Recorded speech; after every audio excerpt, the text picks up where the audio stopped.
Shalom, shalom, shalom, shalom.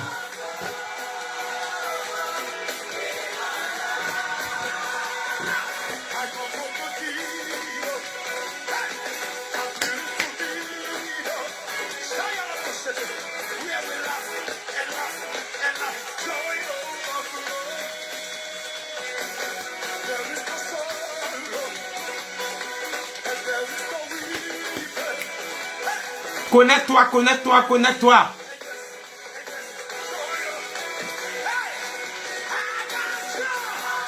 Joy, joy, joy, joy, joy, joy. Oh, in the light, I got joy, joy, joy, joy, joy, joy, joy, in my life. Que Dieu vous bénisse. Que Dieu vous bénisse. Shalom, shalom, shalom à toutes et à tous. Alléluia.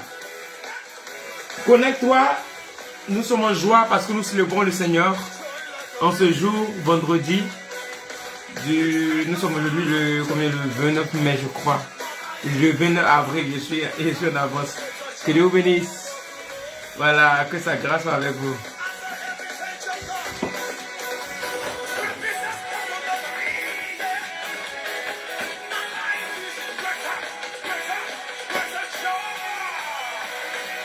Shalom, shalom, commence à te connecter, commence à aimer, liker, partager. Je suis devenu aujourd'hui conseiller matrimonial. On va rentrer un peu dans le foyer. C'est un thème qui est très bon. Ça m'a fait du bien aujourd'hui. I can joy, joy, joy, joy, joy, joy, joy, joy overflow in my life. I can joy, joy, joy, joy, joy, joy, joy, joy overflow in my life. I can joy, joy, joy, joy, joy, joy, joy, joy overflow in my life. Que Dieu vous bénisse, on va parler aujourd'hui de foyer. Soyez bénis, soyez bénis, soyez bénis, soyez bénis. Commence à partager dans un groupe. Commence à partager quelque part, commence à partager. Commence à partager. Commence à partager dans un groupe quelque part. Il faut que des gens soient bénis, alléluia. Voilà. Commence à partager pour que quelqu'un soit béni, que quelqu'un qui nous suit soit béni. Partage dans un groupe, partage sur un réseau social quelque part. Voilà, pour que quelqu'un soit vraiment dans la joie, pour que quelqu'un soit dans l'allégresse. Alléluia. Que Dieu vous bénisse.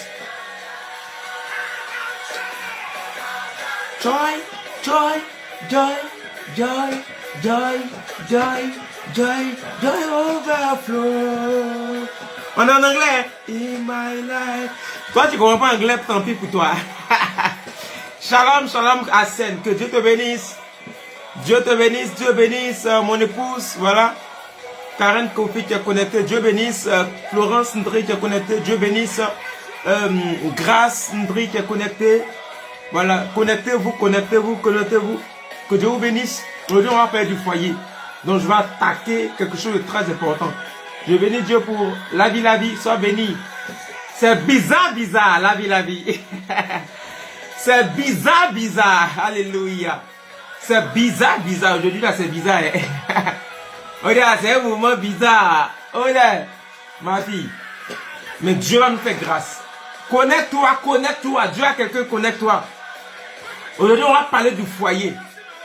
On va parler du foyer aujourd'hui. On va déranger. On va parler d'un thème dont on ne parle pas dans le foyer.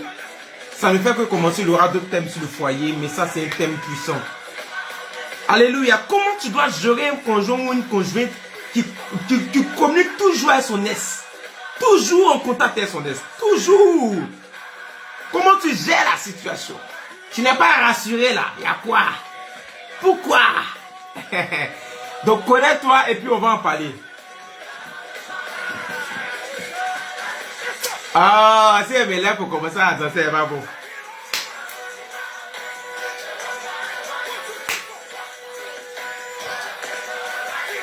I feel alright. I feel alright. Connecte-toi surtout, partage, voilà. Voilà, Kim Mia. Ah, c'est ton deuxième compte, ma fille. Elle dit c'est bizarre. En tout cas, c'est bizarre. Donc, connectez-vous, aimez, likez, partagez. Parce que ce soir, ce sera bizarre. Alléluia. On va parler du foyer aujourd'hui. Alléluia. Ça, c'est un thème qui est universel. Donc, c'est pas interdit au moins de 18 ans. Non, c'est un thème que tout le monde peut entendre. Dis avec moi, tout le monde peut entendre. Ça va faire du bien à quelqu'un. Invite quelqu'un qui a un problème similaire comme ça dans son foyer. Quelqu'un a un problème similaire comme ça dans le foyer. Tu sais que son nez est en train de diviser son couple. Son nez est en train de créer des problèmes. Invite la personne. Si tu aimes la personne, invite-la. Si c'est une femme ou un homme, invite la personne. Dis non, viens, tu vas écouter quelque chose. Vous savez, Dieu, par sa grâce, a permis que nous puissions avoir dans notre bouche des paroles qui fassent du bien dans le cœur des gens, dans la vie des gens.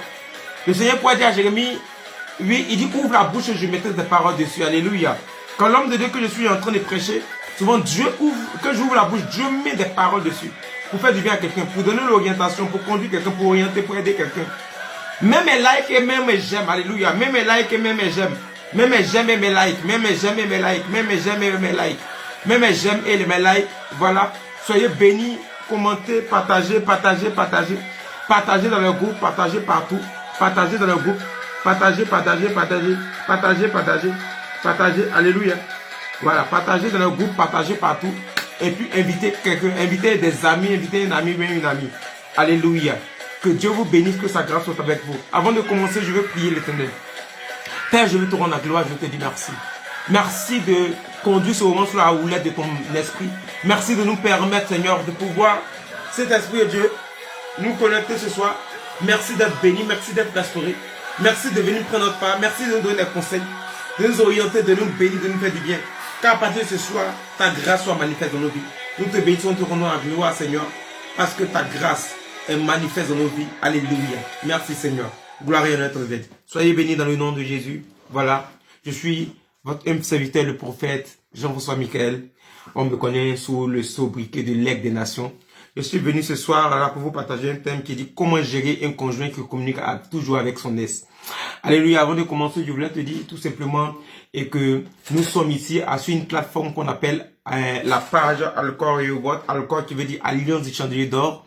Voilà, nous sommes une église internationale qui a son siège en France. IB Alcor, IB c'est Paris, voilà, avec son président à la tête, le révérend prophète des nations, Ambessan Nikézé, sa charmante épouse, ma mère spirituelle, maman Rebecca Ambessan, que je salue, vraiment depuis Paris. Nous sommes représentés aussi en Côte d'Ivoire, nous sommes représentés un peu au Maroc, au Canada, partout, et aussi ici en Allemagne, par votre M serviteur que je suis.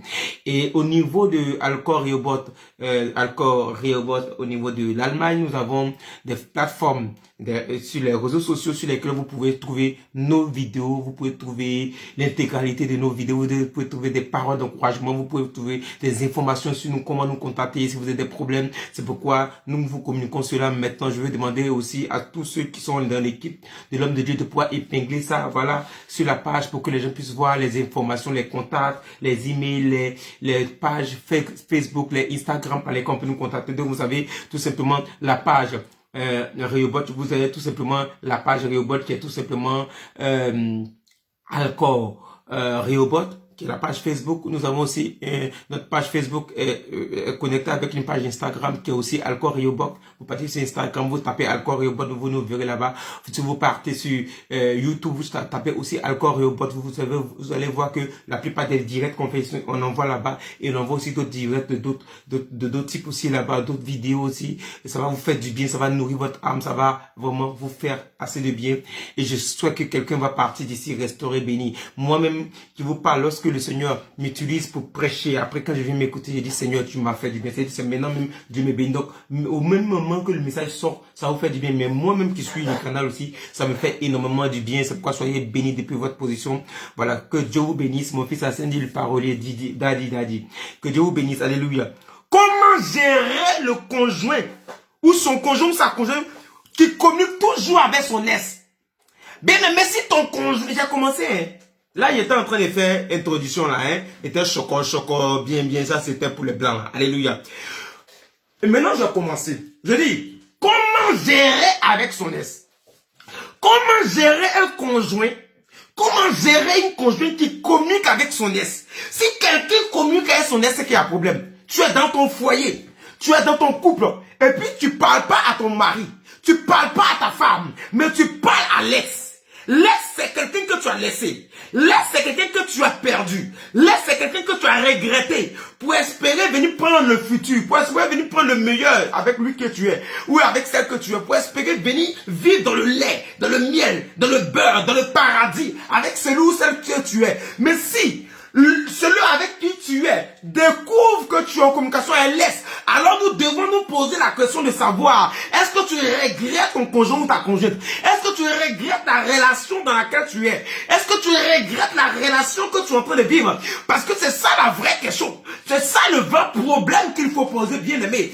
Quelqu'un qui communique constamment avec son ex, il y a problème quelque part. C'est pourquoi, mesdames, mesdemoiselles et messieurs, je suis l'aide de nation, parolier depuis son enfance.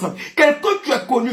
Et tous ceux qui sont ici ne diront pas le contraire. Même les hommes de Dieu qui me suivent, ils savent que cet homme qui se trouve devant vous, c'est quelqu'un dont la bouche est autorisée. C'est quelqu'un qui peut te parler et ça va changer même la couleur de ta peau. C'est quelqu'un qui a la parole de Dieu de façon lourde et puissante dans sa vie et dans sa bouche. C'est pourquoi je sais que dans les derniers moments qui arrivent, dans les 2 heures de temps que nous allons faire ensemble, quelqu'un va vivre et expérimenter quelque chose.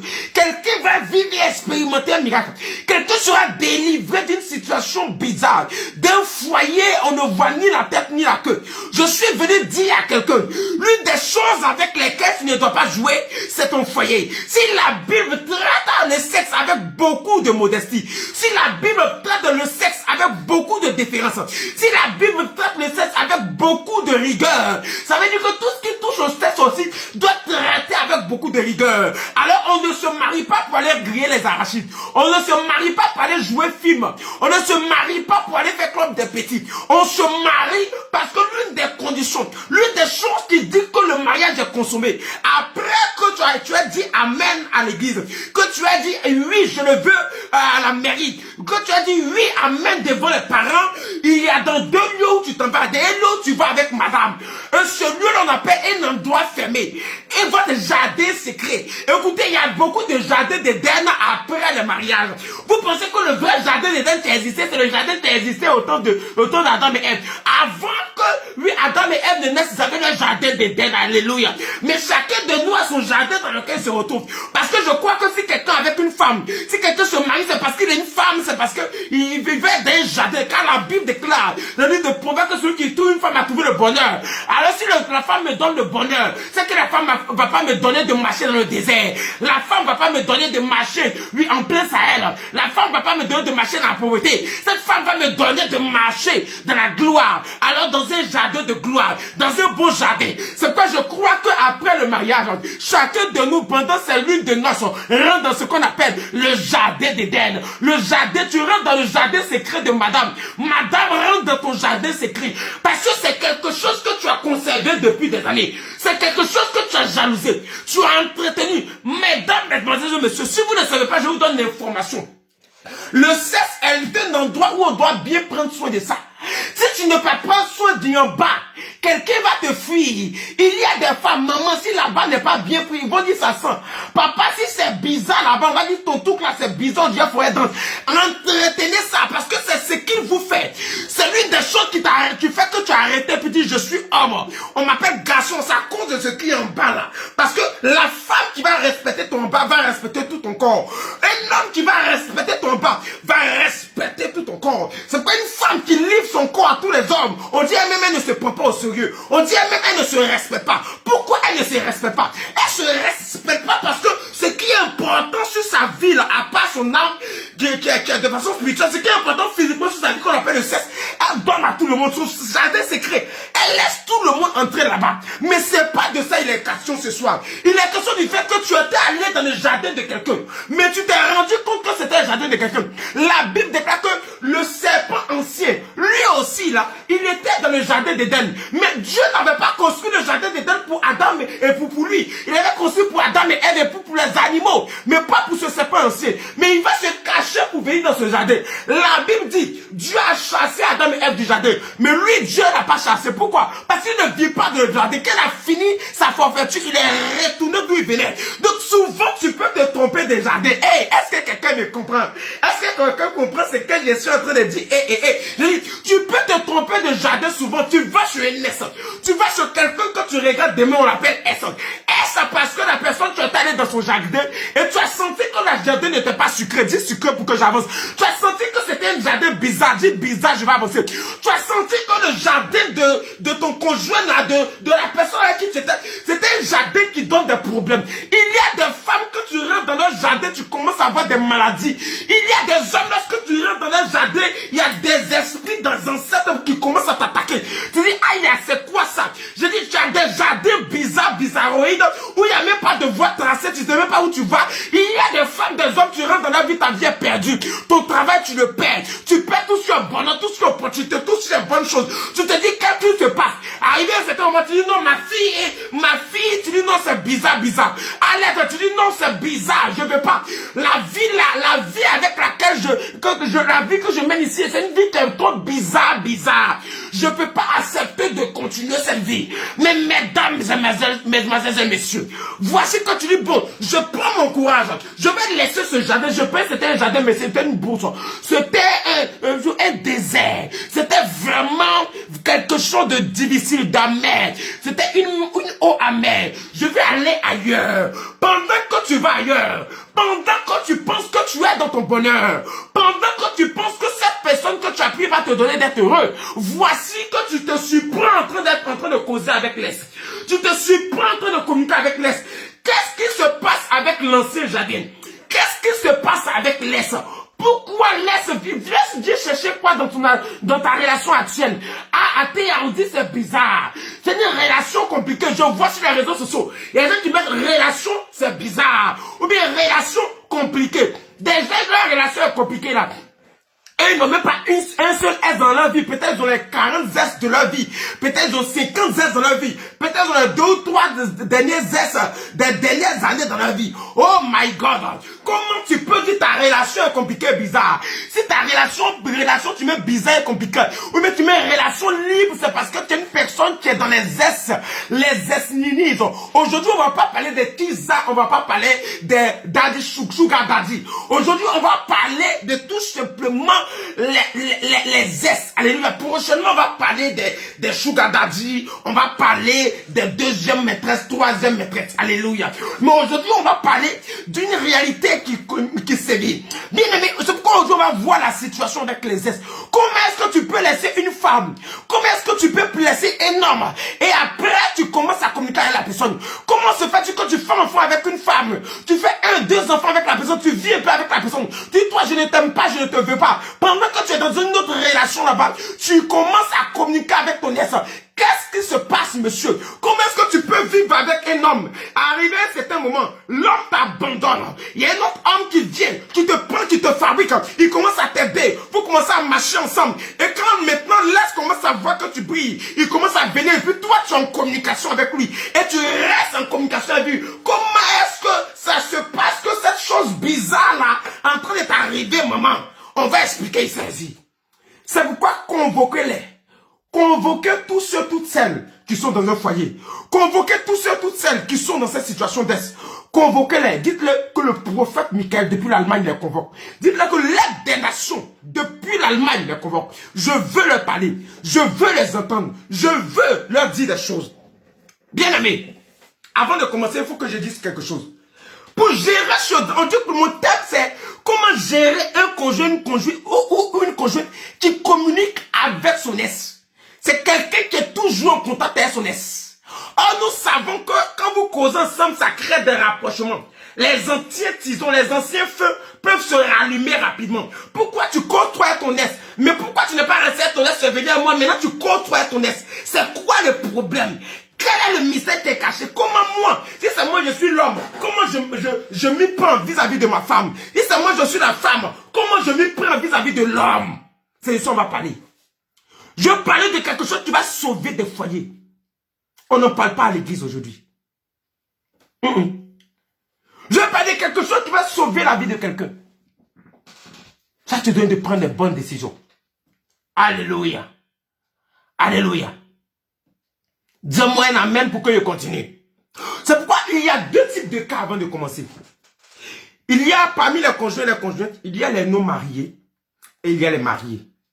Parce que des personnes qui sont non mariées mais qui vivent ensemble, on dit qu'ils vivent en concubinage, mais ils sont aussi conjoints et conjointes. Alléluia. Ils sont conjoints, ils vivent en concubinage, c'est vrai, mais ils sont aussi conjoints et conjointes. Alléluia. Maintenant, il y a les mariés qui sont mariés selon la loi, selon Dieu, devant les parents partout, et qui eux aussi, ils sont conjoints et conjointes. C'est eux-mêmes qui forment la vraie définition de conjoint et conjointe. Dans le premier cas, le cas des concubinages, c'est un cas que je n'encourage pas.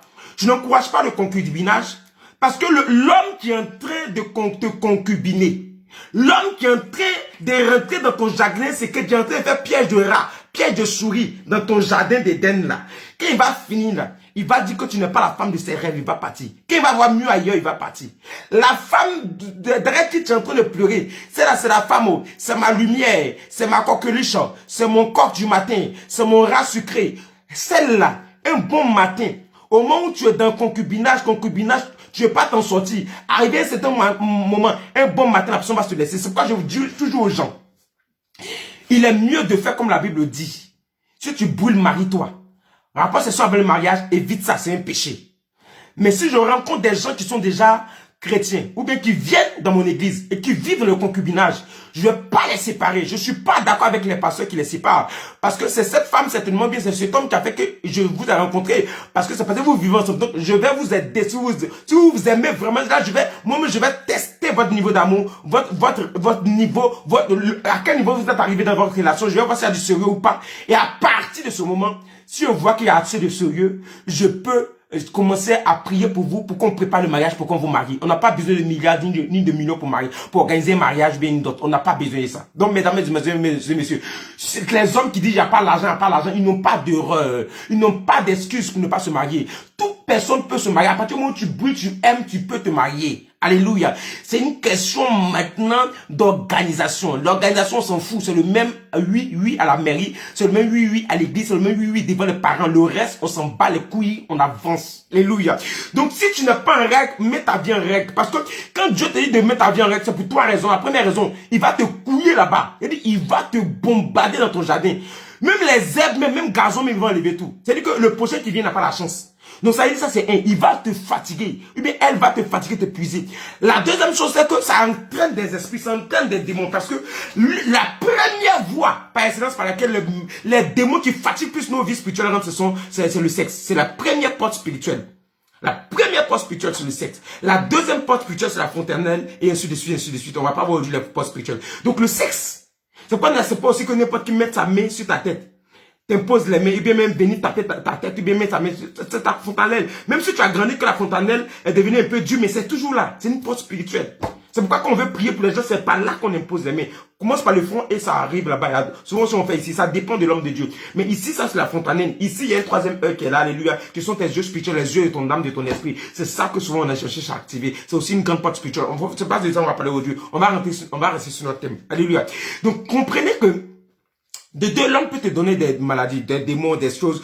Dans le rapport, c'est ça, vous échangez des choses. Tu peux lui donner des bonnes choses de toi, des grâces de toi, et puis lui, il peut te changer des malheurs, des problèmes, ou bien elle peut te changer des malheurs, des problèmes. Et la troisième chose, la personne peut dire, je t'étudie pendant des années. Et demain, quand la personne a eu mieux ailleurs, la personne s'en va, la personne travaille, la personne s'en va. Tu as souffert une personne, vous êtes galéré ensemble, la personne travaille, la personne a eu une promotion, la personne s'en va. Et donc, tu auras perdu 10 ans, 7 ans, 8 ans, cadeau. C'est pourquoi je dis toujours aux gens, quand tu vois que tu as donné une relation, quand l'homme ne veut pas se décider, tu lui donnes un ultimatum. Tu dis, monsieur, je te donne 2 mois, 3 mois, je te donne qu'à la fin de cette année, je te donne 6 mois pour te décider pour me marier. S'il n'y a pas de décision, même notre amour va mourir sur le champ parce que je me cherche. Femmes, soyez des femmes résolues. La Bible déclare qu'à à tes résolutions répondra le succès. Vous pensez que parce que vous aimez un homme, ça suffit pour qu'il vous marie, même pour que vous soyez heureux.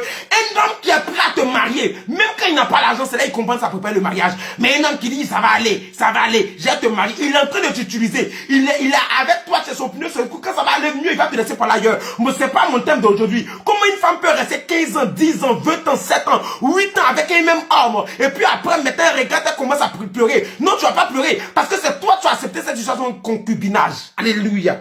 Moi, je dis toujours aux gens de façon officielle, 6 mois suffisent pour pouvoir étudier une personne. Si tu veux t'engager amoureusement dans une vie amoureuse, dans un destin amoureux, dans un chemin amoureux avec cette personne. Alléluia. Donc, je ne conseille pas les conjoints qui sont pas mariés et qui sont concubins ou concubines. Mais pour eux, n'est pas grave. Parce que si eux se retrouvent dans un cas comme ça, c'est facile de se séparer. Et c'est difficile, c'est facile. Si on voit que tu communiques avec ton ex, on ne s'entend pas, je peux partir. Facile. Je même dit à tes parents, ça va pas marcher, ma belle. Souvent, mais les parents ne te connaissent pas. Souvent, tu es parti, et puis tu allais faire quoi, tu n'as pas fait d'autres, dont les parents te connaissent. Tu dis, votre fille là, ça va pas marcher aussi, venez, vous a dit qu'il prenait, femme la prenait, ça ne va pas marcher, voilà ça. Donc, vous voyez, donc là, c'est facile de se séparer.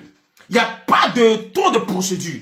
Mais lorsque tu es marié, de façon légale, devant les parents, tu as fait d'autres. À l'église, on t'a marié. Ah là, c'est compliqué.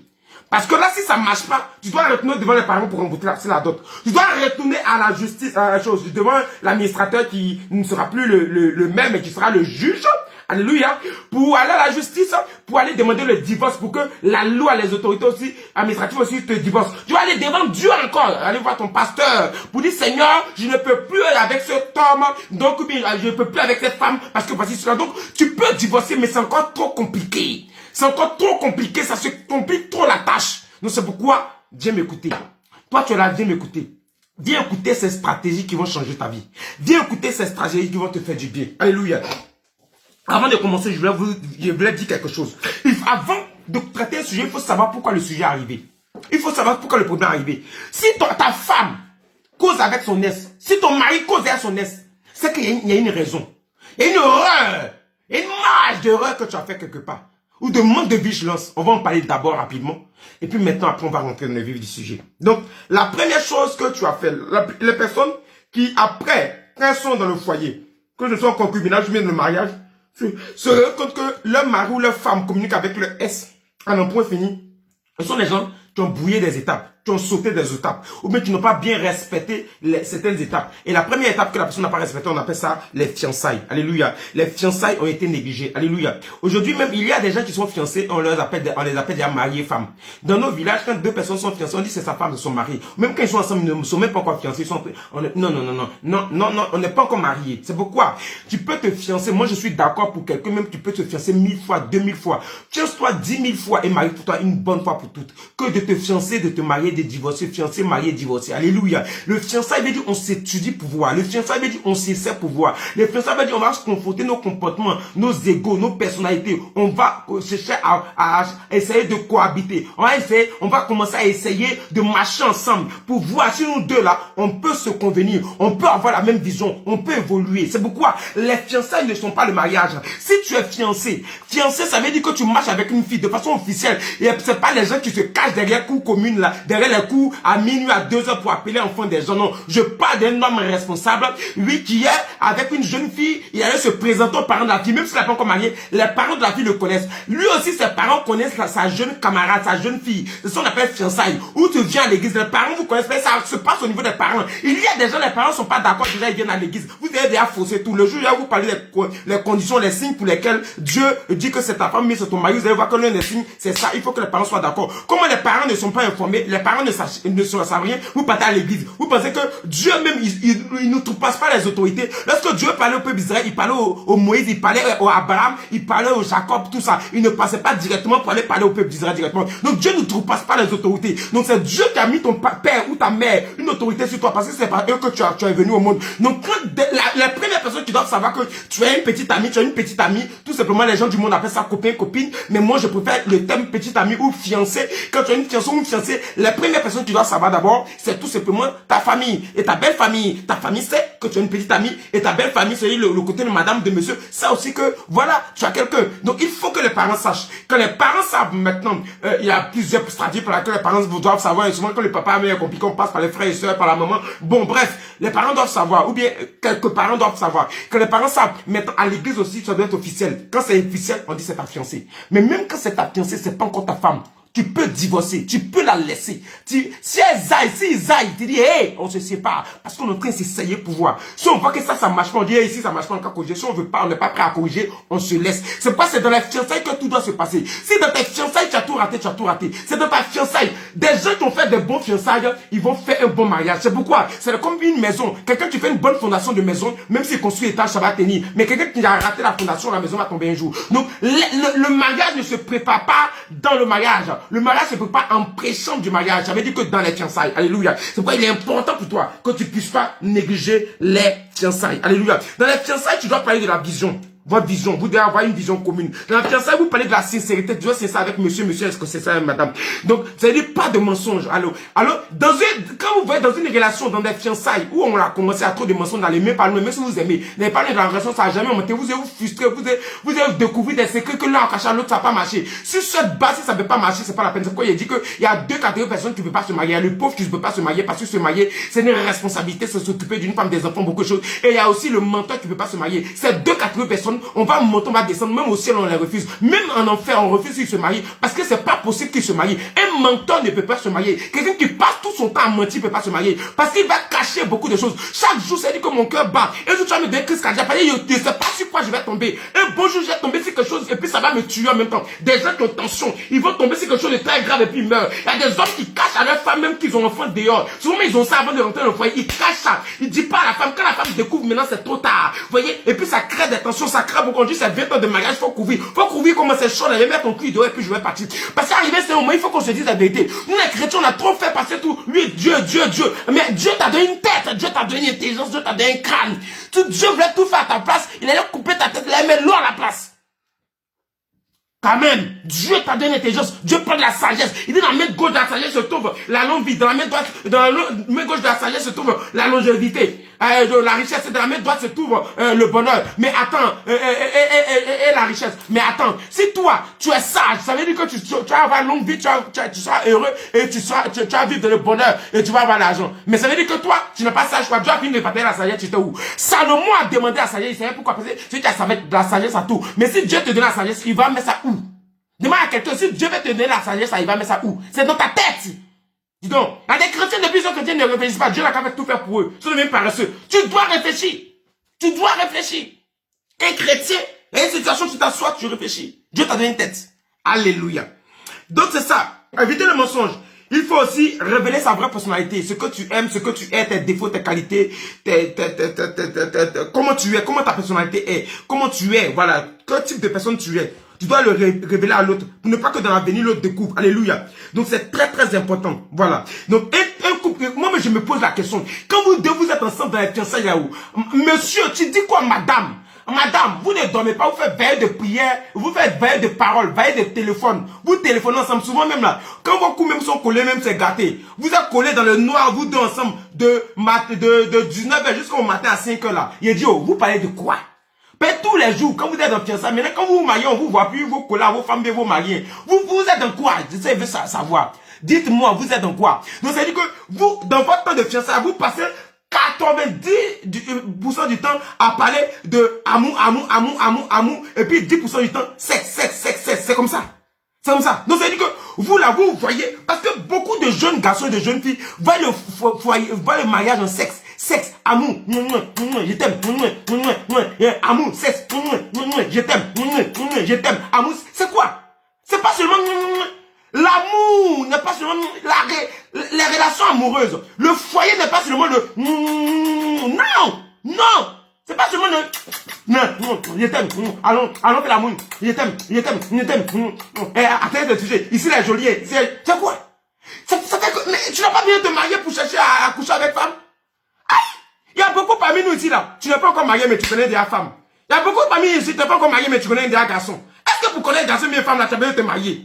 Ça, là même, la femme est péché. Tu n'as pas besoin de te marier, va pécher. Moi, mais demander pardon à Dieu pour toi. Parce qu'il sait que tu n'as pas te marier. On dit, Seigneur, pardon. En fait, il voulait faire le quoi, tu vois, non. Il voulait faire le donc, faut lui donner ça. Il va pas se marier. Donc, comme le Seigneur dit tout, après, c'est ça, avant le mariage, tu es péché. En toi, tu ne veux pas te marier. Donc, tu n'as pas de péché là, après, tu vas même pas te marier. Donc, va faire ça un peu. Hein, va gérer un peu. On va demander, moi-même là, j'ai appelé les rabbins, les grands hommes de Dieu à prier. On va verser une sur toi pour que tu sois repenti. Tu as fait amour là sur le monde. Il y a d'autres même là qui sont même pas chrétiens. Elles, ils ont fait leur plaisir là dans les prostituées parce qu'elles là, c'est et ils ont fait ça. Il y a d'autres même c'est poupée sexuelle. Il dit poupée là. Poupée va lui rien lui donner. Poupée là, il paie pas l'argent à poupée. Il va pas donner l'argent de pommade, l'argent. Non, il est là. Il dit poupée, je t'aime. Si poupée pas papa, c'est pas son problème. Non, l'amour, le mariage selon Dieu. Attends, vous êtes méchants, hein? Vous pensez que Dieu prend son temps pour réfléchir? Écoutez, je prends l'homme qui a la plus grosse tête dans le monde. Il y a des gens qui ont tête, hein, et là tu vas pète là, on dirait canari. Il y a des têtes trapézoïdales. Il y a des têtes, on dirait moitié mélangées dans Paco. Tu connais Paco? Paco là, c'est ce qu'on appelle coco. C'est coco là, on appelle Paco. Il y a des gens, tu vois les têtes, c'est trapézoïdal. Un côté rectangle, un côté triangle, un côté équilatéral. Toi-même, tu sais même pas c'est quel genre de tête il a. Mais tout ça là, il y a quoi dedans? Rien. Maintenant, je vous dis, rassemblez toutes les têtes du monde entier. Tête de Dieu là, c'est plus gros que pour vous tous. Donc ça veut dire que Dieu, là, il a une très grosse tête parce que Dieu, il est intelligent. Voilà. Prenez l'image. Ne dites pas que le prophète dit Dieu a une grosse tête. Voilà. Dieu n'est pas un homme. C'est un esprit. Mais je suis en train de vous donner une image. Vous dites que la main, ta tête est trop grosse, elle est trop fière de toi. Tu te dis que il y a l'intelligence dedans là. Dieu même là, il est plus intelligent que toi dépassé. C'est lui qui t'a créé. Maintenant, écoute-moi. Attends. Tu penses que Dieu est aussi stupide à cause du sexe? Dieu va prendre son temps pour créer le mariage, pour créer les conditions, pour faire des lois autour, pour protéger le mariage, pour dire celui qui a trouvé une femme a trouvé le bonheur à cause de sexe. Ah, toi aussi. Donc, tu dis quoi? Tu dis que Dieu, il n'a rien à faire. À cause de, aller faire, sur le monde, il va mettre tout un mystère autour du sexe, autour du mariage. Il m'a dit que, avant d'aller faire ça là, hein, si tu fais pas bien là, moi Dieu va te frapper. Pour que tu sois béni là, il faut te marier d'abord. Parce que tu as trouvé une femme à trouver le bonheur. Non! Ça va au-delà. Il y a deux catégories de personnes dans la vie. Ceux qui se marient. Les candidats au mariage, il y a deux catégories. Il y a ceux qui pensent au seulement. Et puis il y a ceux qui voient au-delà. Qui savent que l'amour est bon. Parce que l'amour, c'est pas le sexe.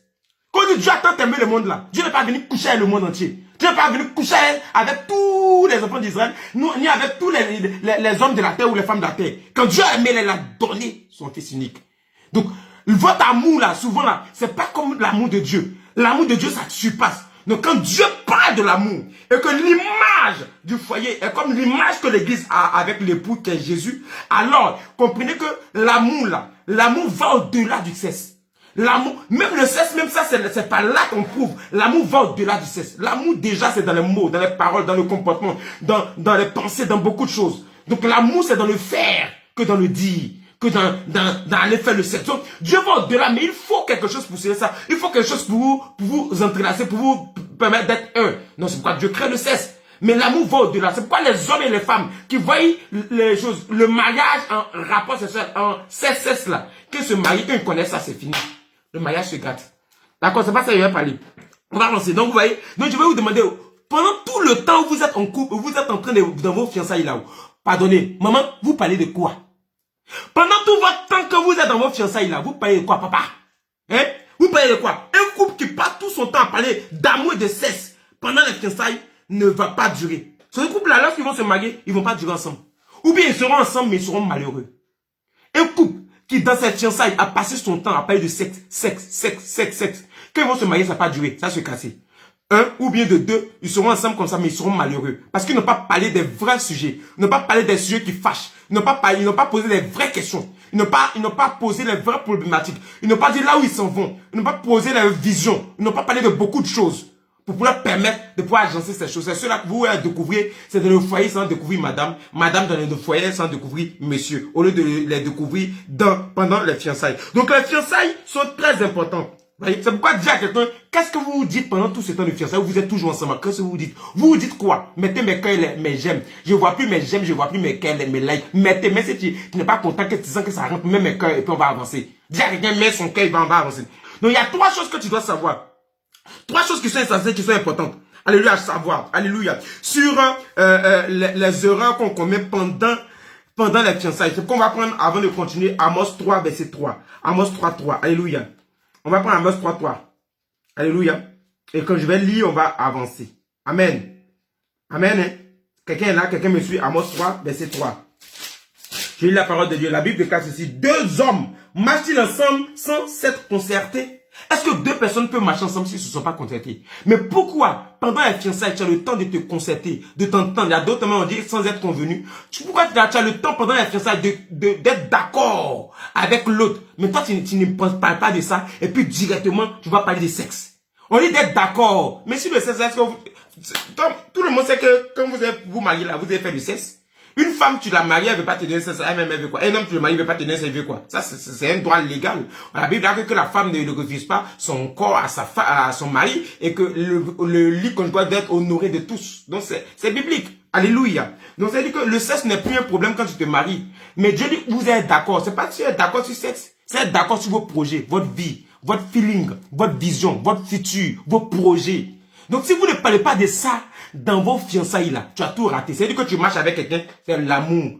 Tu as raté l'essentiel. C'est pourquoi Dieu ne se marie pas par amour. Allez leur dit que le prophète Michael, l'aigle de la nation, Dieu ne se marie pas par amour. Quelqu'un qui se marie par amour va divorcer par les choses comme on appelle ça, par rancœur. Il va divorcer par chose. Si je savais. Il va divorcer par on m'a humilié. Il va divorcer par je ne savais pas que c'était pas mon foyer. Il va divorcer par remords. Quelqu'un qui se marie par amour divorce par remords. Parce que vous savez, quand il n'y a plus l'amour, il y a les remords. Quand il n'y a plus l'amour, c'est le gourmet. Le gourmet crée les remords. Donc quelqu'un qui se marie par amour divorce par remords. L'amour est bon, mais ça ne suffit pas pour se marier. Il faut voir la vision. On doit avoir la même vision. On doit s'entendre. On doit être concerté. On doit être convenu ensemble pour décider de marcher ensemble. Quand on s'aime et qu'on est convenu ensemble, alors notre foyer peut marcher. Quand on s'aime et qu'on est d'accord sur beaucoup de choses, notre foyer peut marcher. C'est pourquoi dans les fiançailles, il faut traiter trois types de sujets. Il faut traiter le corps, l'âme, l'esprit, qui sont importants. Ça veut dire que pendant les fiançailles, il faut traiter le corps. Le corps, c'est quoi? Le corps, c'est l'extérieur. L'extérieur qui t'a attiré. Il est important que tu puisses en parler pour dire, c'est tel côté de toi que j'ai vu qui me plaît. C'est tel côté extérieur de ton corps qui me plaît. Donc, il faut que tu dises à l'autre pour que l'autre sache ça, pour que l'autre aussi puisse entretenir ça. Et puis, vous aussi, dans les fiançailles, tu t'entretiens. Une femme, les femmes savent bien faire ça. Quand elles sont pas comme mariées, elles cherchent un homme, elles savent s'entretenir, s'habiller, se parfumer. Mais une fois qu'elles sont mariées, beaucoup se délaissent. Non. Si tu te délaisses, monsieur va aller voir ailleurs parce que comme ça, tu as vu, et puis, donc, entretenez-vous. Même il y a des hommes qui s'entretiennent pas. Ils se disent, l'argent, j'ai tout, ils m'entretiennent pas. Si tu t'entretiens pas, la femme, là, elle va se lasser. Elle peut aller voir l'est. Voici une erreur qui peut faire comme parler valise. Parce que dans le début, tu étais pimpant, tu as frappé aux yeux, on a laissé l'autre personne et puis après, maintenant, on regarde l'autre personne. Donc, entretenez-vous. Je parle des hommes, lavez-vous. Les hommes, beaucoup d'hommes se lavent pas. Les hommes, lavez-vous.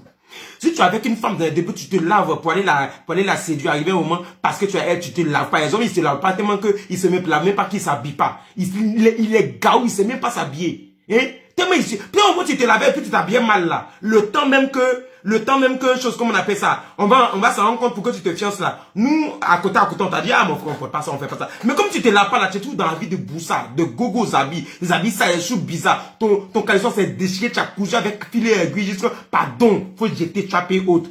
Donc il faut avoir un certain feeling. Il faut avoir ça. Parce que le corps est important. C'est ça la personne a vu et ça l'a attiré. Parce que vous savez, quand vous allez vivre ensemble, vous voyez tous les jours. Mais quand la personne s'entretient, tout c'est super. Mais quand quelqu'un tu vis avec la personne, même si la personne ne sait pas laver, qu'il a mis parfait sur lui, pouf, pouf, et puis tu es venu, tu sens bon. Mais quand tu rentres là-bas, là, tu dis, ah non, Dieu, c'est pas bon. Donc, lavez-vous, voyez. Et puis, profitez en même temps pour corriger vos imperfections. Qu'est-ce que j'appelle imperfections? Tu as des boutons dans le visage, il y a un côté de ton corps qui, peut-être, il y a des dates, il y a des choses dessus, tu peux corriger, tu peux essayer de prendre les produits cosmétiques, il n'y a pas dit pour s'éclaircir, mais juste pour te corriger. Quand je dis corriger les imperfections, il y a des hommes qui, comme ça, qui laissent leurs cheveux. Comme ça, c'est beaucoup, on dit c'est vilain, et toi, c'est une imperfection. Peut-être quand tu te coiffes, tu deviens encore plus beau. Donc, il y a des trucs comme ça, les gens qui laissent leur barbe. Peut-être quand tu enlèves ta barbe, tu deviens beau, belle. Il y a des femmes aussi, mini, hein, on n'a qu'à voir tout leur dessous, tout ce qui est en bas là-bas. Mais quand tu t'habilles un peu décemment, c'est ce qu'on appelle couvrir tes imperfections. Donc, c'est dit, traite le corps. Les femmes, en tout cas, savent bien le faire. J'ai le problème avec les hommes dans ce domaine. Beaucoup de femmes traitent leur corps, mais quand ils viennent le foyer, c'est ça le problème. Beaucoup d'hommes la plupart des hommes, il y a au moins près de 60% qui ne traitent pas bien leur corps. Maintenant, il y a 40% qui traitent bien leur corps, il y a 30% qui traitent.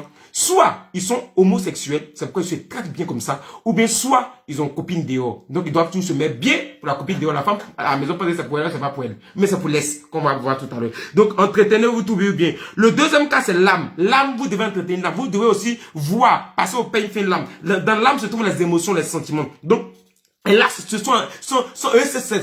très important ce que je vous dis là. C'est dans les fiançailles que vous devez parler de vos sentiments enfouis, vos sentiments refoulés. Il y a des sentiments d'enfance, il y a des choses qu'on t'a fait dans ton enfance, ça te fait mal, ça enfouit en toi.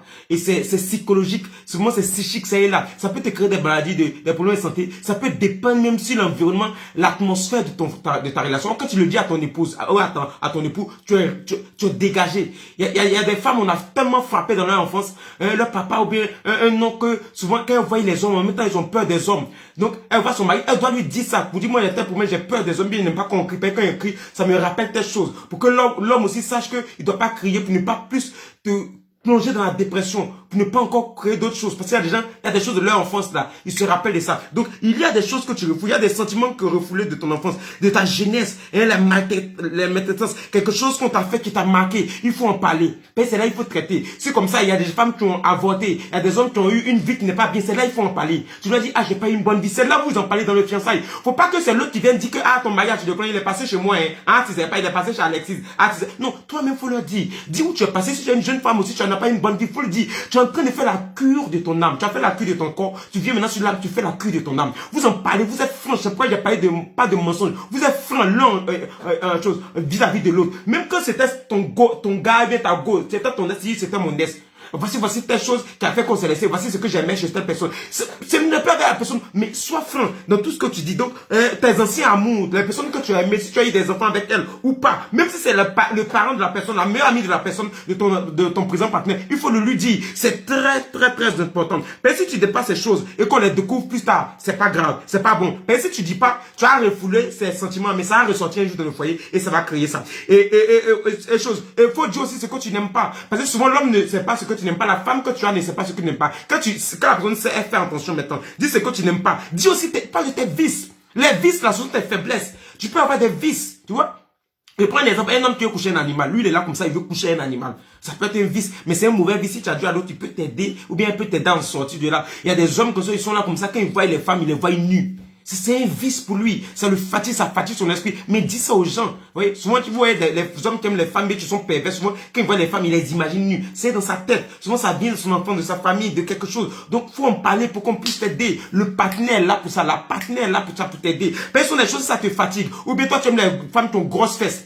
Mais tu aimes la femme qui a une grosse fesse et que ta femme a grosse fesse, il faut le lui dire. Là, toujours, elle va mettre ses fesses en valeur juste pour toi, pour te faire plaisir. Parce qu'elle sait que le jour, elle n'a pas mis ses fesses en valeur, que tu vois une fesse dehors, tu peux partir. Vous comprenez? Donc, elle va toujours mettre les fesses en valeur pour toi, parce qu'elle sait que c'est ce qui te retient, c'est ce que tu aimes.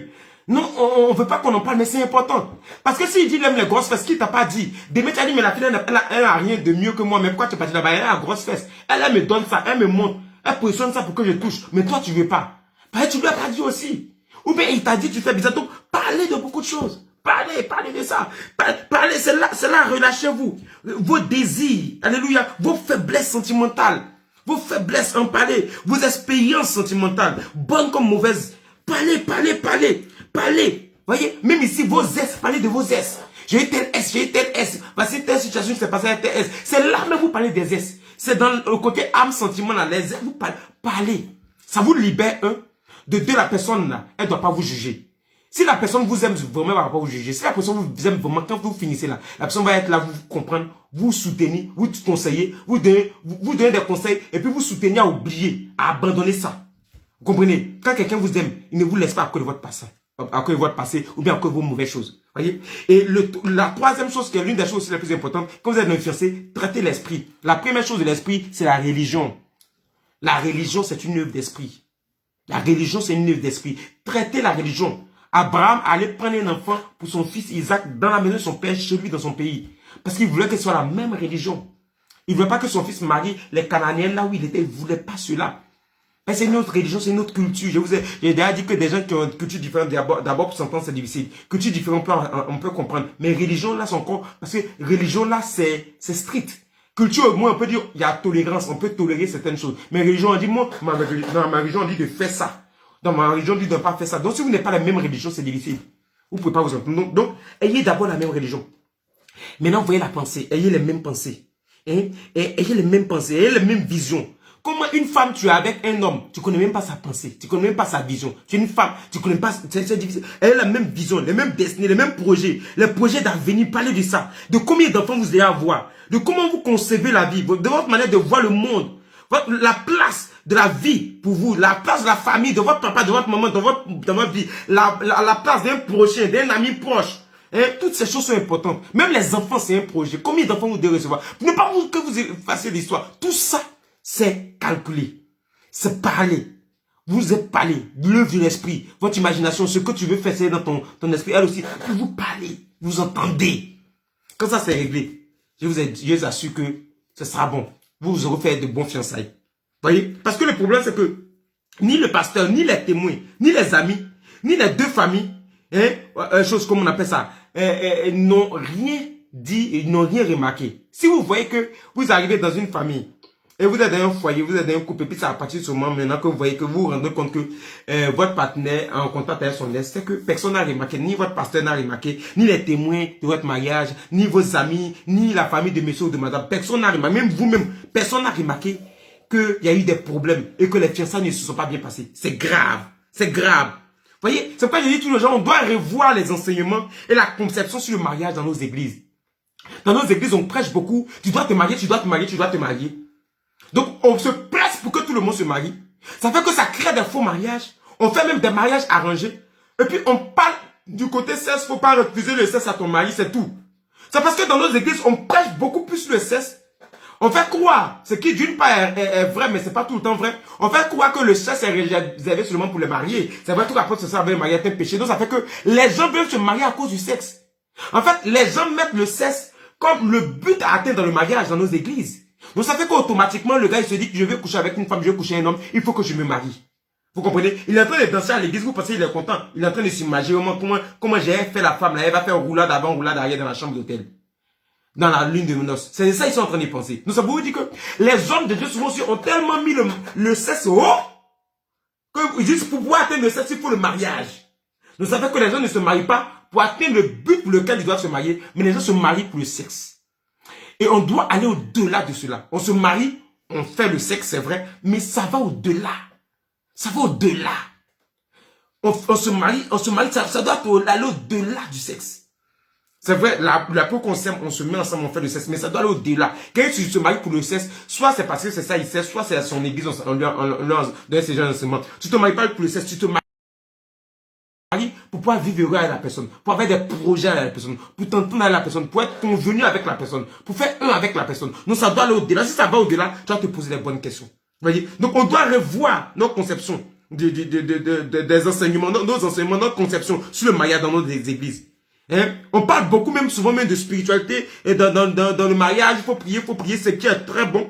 Hein? Mais on parle moins des réalités du foyer. Ce que je suis en train de vous dire, ce sont les réalités du foyer. Aucun homme de Dieu ne va prêcher ça. Les hommes de Dieu ne vont pas toucher ça. Non, pourquoi? Il y a des pasteurs même qui sont dans cette relation où ils sont dans une situation où ils sont avec le S. Ou bien il y a des personnes qui vivent ça au quotidien. Ils sont chrétiens, mais leur partenaire est le S. Et bien souvent, c'est eux-mêmes qui sont avec le S. C'est eux qui sont avec le S. Ils ne comprennent pas. Il faut qu'on en parle. Ce sont des réalités.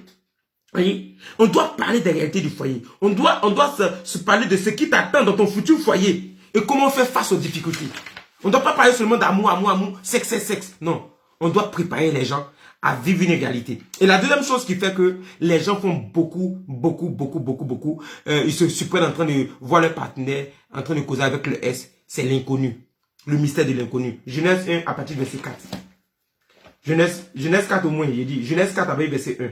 Genèse 4 à partir du verset 1. Pas Genèse 1. Genèse 4 à partir du verset 1. La Bible dit que Adam connut Ève, sa femme, et elle conçut un enfant Caïn.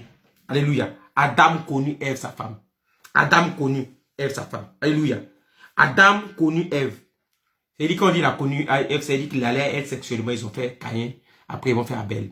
Mais écoutez, c'est ça le problème des hommes. Les hommes veulent se marier pour connaître leurs femmes. Les femmes veulent se marier pour connaître leurs hommes. Alléluia. Mais avant de connaître une partie de l'homme, parce que le sexe est une partie de son corps, avant de connaître une partie de l'homme, cherche au préalable dans les fiançailles à connaître entièrement la personne. Si tu te veux te marier juste pour connaître le sexe de l'homme, le sexe de la femme, pour aller avec la personne, pour le connaître au niveau des rapports sexuels, tu ne le connais pas entièrement, tu connais la personne en partie. Avant de connaître l'homme sexuellement, connais d'abord l'homme dans toute son entièreté.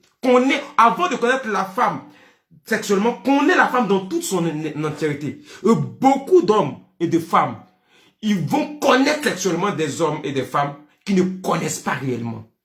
C'est ça votre problème. C'est pourquoi je dis l'inconnu. Vous voyez? Si tu vis avec une personne que tu ne connais pas dans une maison, tu es constamment en danger. Pendant des années, sans connaître la personne, tu vis avec la personne. Et il y a des choses qui arrivent dans votre foyer, ça te surprend. Quand tu viens à une personne, c'est parce que tu as eu le temps de l'étudier. Tu es convenu, tu connais la personne, tu connais ses réactions. Rien ne doit te surprendre venant de la personne, dans le foyer. Mais quand tu viens à une personne, aujourd'hui c'est un secret qu'elle t'a caché, qu'elle est sortie. Aujourd'hui c'est une surprise agréable. Demain c'est une surprise désagréable qui vient. Tu es en danger. C'est comme un pays sans défense militaire, sans armée, tu es en danger. Peut-être tu ne sais pas à quoi t'entendre. Mais pourquoi tu es en danger? Parce que tu n'as pas pris le soin de chercher à connaître la personne entièrement avant de la connaître sexuellement. Tu pensais que connaître une personne sexuellement suffisait pour que tu sois heureux. La preuve, il y a des hommes qui couchent avec toi et puis te laissent, non. Connaître sexuellement n'a jamais retenu un homme. N'a jamais permis que tu restes. Connaître sexuellement, même il faut le connaître. On dit Adam et Ève, ils ont eu Caïn. Il faut le connaître, vous allez avoir des enfants. Ni les rapports sexuels, ni les enfants ne bloquent la dislocation d'une relation. Si un homme veut partir, il va. Si une femme veut partir, elle s'en va. Si une femme veut partir, elle s'en va. Si un homme veut partir, il va. Vous comprenez? Donc, connaissez-les entièrement. C'est vrai, on peut pas dire, on peut connaître quelqu'un de A à Z. Mais quand vous connaissez ces trois côtés, la corps, âme, esprit, leur pensée, leur vision, et puis mettez avec pour vous ensemble. C'est important. Alléluia. Sinon, à tout moment, tout peut arriver. Alléluia. Si tu ne connais pas les pensées de l'autre, quand tu vois une situation arrive là, tu dois savoir comment la personne pense. Tu dois savoir, ah, si c'est lui là, si c'est mon conjoint, elle va dire ça, si c'est ma conjointe, elle va dire ça. Tu dois savoir, tu dois connaître les réactions de l'autre. Hein? Parce que quand tu ne sais pas comment une personne pense, cette personne a une porte d'ouverture pour le foyer. Le diable passe beaucoup par cette personne, par les pensées de la personne, pour détruire votre foyer. C'est pourquoi c'est ça. Parce que quand tu te maries à une personne, vous devenez un. Non, si tu ne connais pas mieux la personne, que le diable ne peut pas passer par toi, le diable peut passer par la personne pour détruire ta vie. Et la première chose par laquelle le diable détruit un foyer, c'est même pas les attaques à la sorcellerie, les trucs, les palabres d'un foyer, c'est les pensées. Il y a des pensées que les palabres vont venir. Il y a des pensées que vous devez commencer à vous parler, vous devez commencer. Il y a des gens, là, c'est parce qu'ils pensent. Ils sont faibles de penser que le diable conduit d'aller chercher femme dehors. Donc, la pensée déjà. Donc, quand tu connais ton homme, il est quel type d'homme, ta femme, il est quel type de femme. Vous avez eu le temps de traiter les pensées, tout ça là. Tu sais comment ton homme réfléchit, comment il pense, comment elle pense. Le diable ne peut même pas venir utiliser les personnes. Tu sais que tu n'as pas marié n'importe qui. Tu as marié quelqu'un qui se fait attention à ses pensées. Tu vois? Donc, tu dois connaître ton partenaire. Parce que, au fil des années, comme je l'ai dit là, tu dois savoir ce qu'il pense.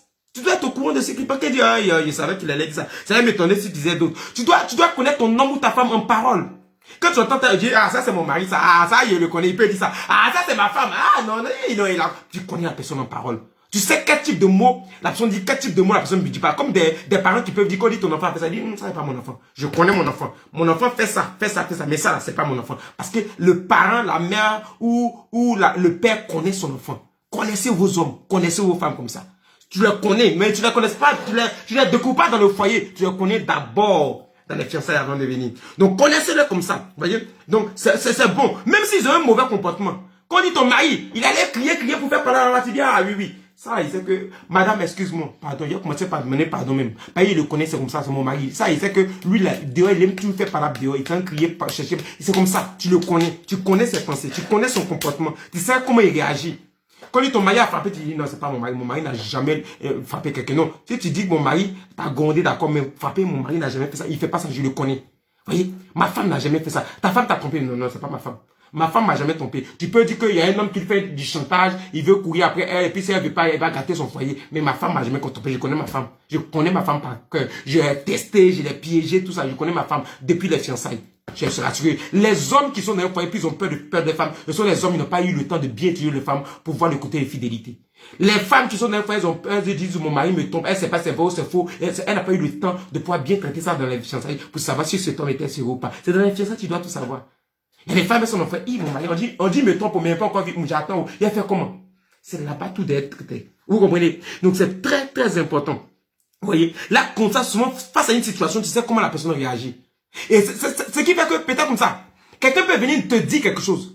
Tu sais que si tu dis à ton mari, ou bien à ta femme, la personne va réagir comme ça. Donc tu lui dis pas. Tu attends que ça passe avant de lui dire. Ben, tu dis, je sais que si tu as dit comme ça, tu allais réagir. Ben, tu connais la personne. Ou bien aussi, tu lui dis, je vais te dire quelque chose, mais il faut pas réagir comme ça. Faut me promettre. Faut pas parler comme ça à la personne. Si tu parles comme ça à la personne, il va plus te dire. Ben, tu connais la personne. Même tu sais comment la personne réagit dans ses actions. Comment elle réagit dans ses actions et dans ses réactions. C'est ce qu'on appelle, tu connais la personne. Tu connais aussi les projets de la personne. Et quand je parle des actions, je parle aussi de ceux qui agissent. Il y a des gens qui parlent beaucoup, mais ils font pas. C'est pas dans le mariage, il doit savoir que lui là, l'homme là, oh, il parle, il fait pas, la femme là, elle parle, il fait ça, c'est dans le fiançailles, tu dois savoir ça. Et quand tu sais ça là, tu traites ça. Si tu es d'accord avec ça, la personne parle, mais il fait pas. Si tu aimes ça, tu prends ça. Si tu n'aimes pas ça, tu traites. Si la personne ne veut pas changer, que c'est important pour toi, tu t'en vas. Mais un homme qui dit il fait pas, une femme qui dit il fait pas, c'est dangereux. Vous pouvez rater votre destinée parce qu'il y a des projets que vous allez mettre sur pied. Et ce que vous mettez sur pied, ça va jamais se respecter. Il va te dire, chérie, j'ai changé, il va pas te tromper, il va te tromper. Il va dire, chérie, j'ai changé, il va plus me fâcher contre toi, il va plus te gronder devant tes parents. Il va le faire. Parce qu'il ne tient pas ses paroles. Donc c'est là-bas que tout se passe. On peut pas vraiment parler de beaucoup de choses. Mais je vais résumer comme ça rapidement pour dire que quand tu n'as pas bien fait les fiançailles au niveau du corps, l'âme et l'esprit et tu vis avec une personne inconnue, avec un inconnu chez toi dans le mariage, évidemment que ce genre de relation comme une personne qui est en contact avec son ex va tout simplement te surprendre. Parce que quand tu connais la personne, il ne peut pas même être en contact avec son ex, tu seras informé.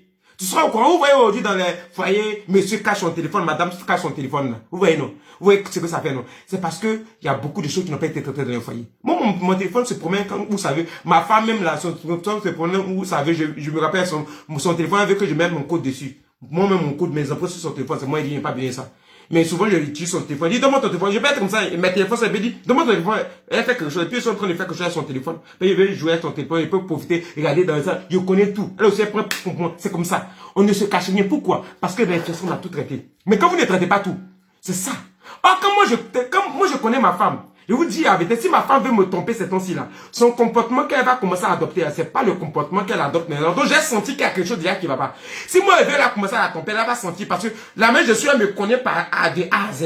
Donc si un jour, je mets quelque part et puis en venant, je ne l'ai pas appelé ou bien tout quoi, elle a remarqué quelque chose qui est anormal, elle va se sentir, elle va s'imaginer quelque chose automatiquement, tu vois. Quand tu connais mieux la personne, tu peux pallier au danger rapidement. Mais quand tu ne parles mieux la personne, au moins tu es en train de te rendre compte là, il couche déjà à LS. La femme, elle couche, elle laisse en train de payer une maison là-bas. Bientôt, il a payé caution. Bientôt, elle va déménager pour aller là-bas. Ils vont se cacher. C'est toi, tu sais pas. Il couche déjà avec l'Est. Il est en train d'envoyer ses bagages un peu. Un bon jour, tu vas voir que tu es dehors. Il va te dire merde. Il va te chasser pour envoyer l'Est. Parce que tu savais pas que tu étais dans une inconnue, une maison et ta vie est en danger. C'est comme tu vis dans une maison sans toiture. Vous voyez? Donc, c'est important.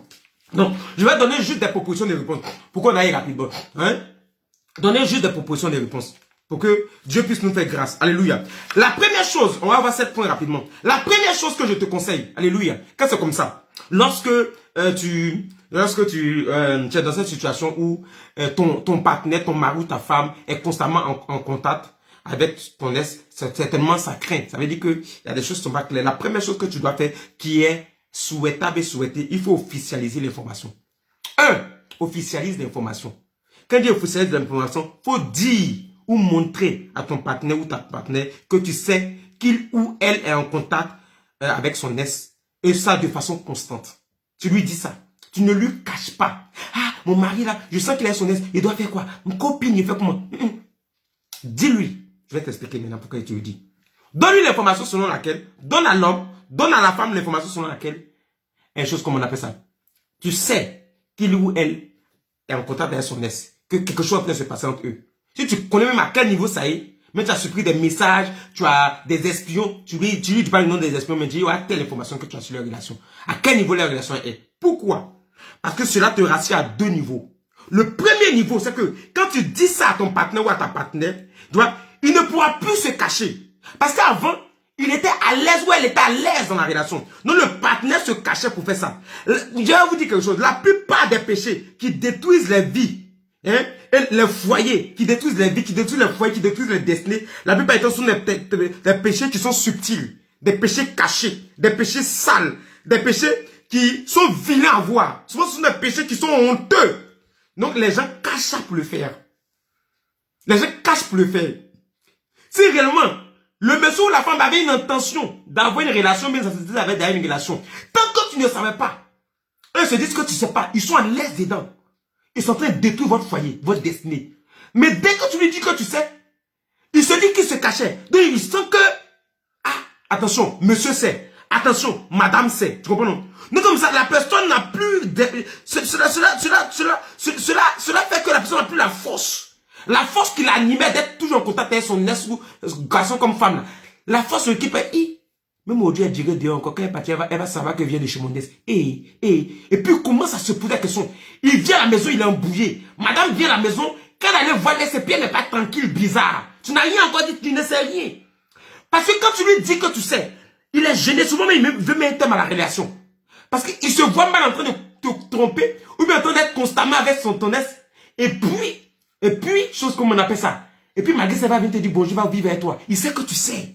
Et donc, quand il s'en va là-bas, puis il vient là. Ou bien, il s'en va là-bas, il dit, hey, le fait que tu sais là, ils sont bizarres. Donc, le jour, laisse elle ou bien laisse lui, ils se sont vus, toi, tu peux savoir même. Dans la relation. Dans la relation.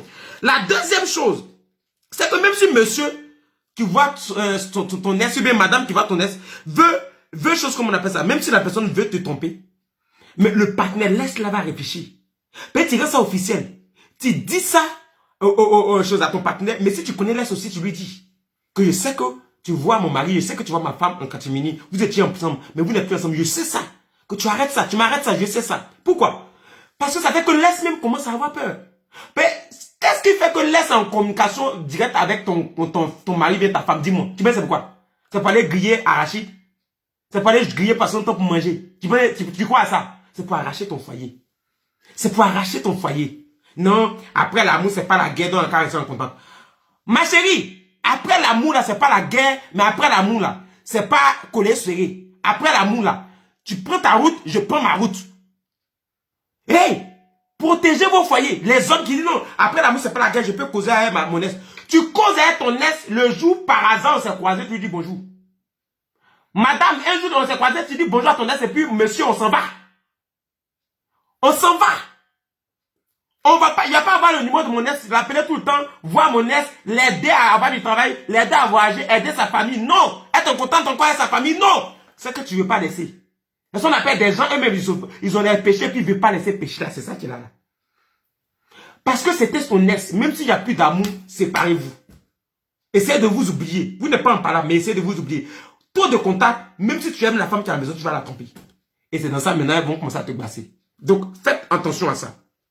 Mettez mes cœurs, mettez mes likes pour qu'on puisse continuer. Donc, ça va faire que si c'est monsieur comme ça qui voit son ex, ça va faire que quand l'ex sait ça là, même quand tu vas venir sur l'ex, tu vas vouloir tromper, monsieur va venir vouloir te tromper avec ton ex là. Souvent c'est ton ex même, souvent c'est son ex même qui dit non, moi j'ai honte, ça me fait bizarre. Albertine sait où. Et puis elle sait plus quoi, tu dis non, non, non, toi ça te fait pas bizarre. Albertine, ma meilleure amie comme ça, elle sait que je suis avec son mari, non c'est pas bien. Comment elle va me regarder? Comment moi je vais me regarder? Non, faut pas faire ça. Faut pas te faire ça, faut pas faire ça. Tu comprends, non? Donc tu commences, même si le monsieur, si c'est ben, les zones là, souvent ils n'ont pas honte. Les zones là où la honte est née là, c'est là-bas, ils dorment. Et les femmes au moins là. Quand tu dis à la femme que je sais que tu avais ton ex encore là, elle peut couper. Mais l'homme, il n'a pas honte. L'homme, il est là-bas. Il va vouloir même tromper sa femme. C'est la femme qui a dit, hey, mais ta femme sait. Non, ça, je ne peux pas. Et les femmes qui se respectent, qui s'aiment, qui ont la honte un peu là, elle va dire, non, je ne peux pas. Donc l'homme va vouloir insister pour aller faire le truc que vous connaissez là. Mais la femme peut gâter à faire là. Donc, vous voyez. Donc, quand tu lui donnes officiellement, les chances que ça réussisse là, c'est minime. Souvent même, ils commencent à avoir parler entre les deux, puis ils sont séparés. Peut-être tu sais ça. Donc, il est facile de tromper une femme naïve qu'une femme qui sait tout sur sa relation extra-conjugale. Lorsqu'une femme sait que tu la trompes, c'est difficile de la tromper. Parce que tu t'en vas, tu viens, tu vas la regarder comment. La personne avec qui tu la trompes là, quand ils vont te regarder, ils vont se croiser comment. Donc, quelqu'un qui a une conscience, souvent, soit l'homme ou bien la femme, ils font attention à cause de la morale, à cause des remords souvent qu'on peut avoir. Je l'ai trompé. Tu vois, non? Donc, est-ce que tu pourras regarder la personne dans les yeux lorsque tu vas rencontrer la personne quelque part? Tu vois? C'est ça. C'est ça que tu regardes, c'est à ça que tu regardes, tu vois. Ou bien souvent même, tu as trompé la personne. Tu sais que ta femme sait. Quand j'ai regardé, comment j'ai regardé ma partenaire, ma femme, mon mari, tu vois. Donc laisse même ne va pas, elle veut pas. Elle va même pas se pardonner ça. Ça fait honte. Ça fait honte. Si toi tu es né après la honte, tu peux continuer. Ah, c'est le premier point. Mais c'est pas suffisant. Et les gens, ça les arrête pas. Deuxième proposition de réponse. Créer une loi ou un principe de vie. Écoutez-moi très bien. S'il y a désordre dans votre vie, vous ne vous en sortirez pas. S'il y a désordre dans votre foyer, vous ne vous en sortirez pas. Prenez avec moi 1 Corinthiens 14, verset 33. Je vais vous expliquer ce qu'on appelle prendre des lois et des résolutions. 1 Corinthiens 14, verset 33. La Bible nous dit ceci, je lis la parole de Dieu.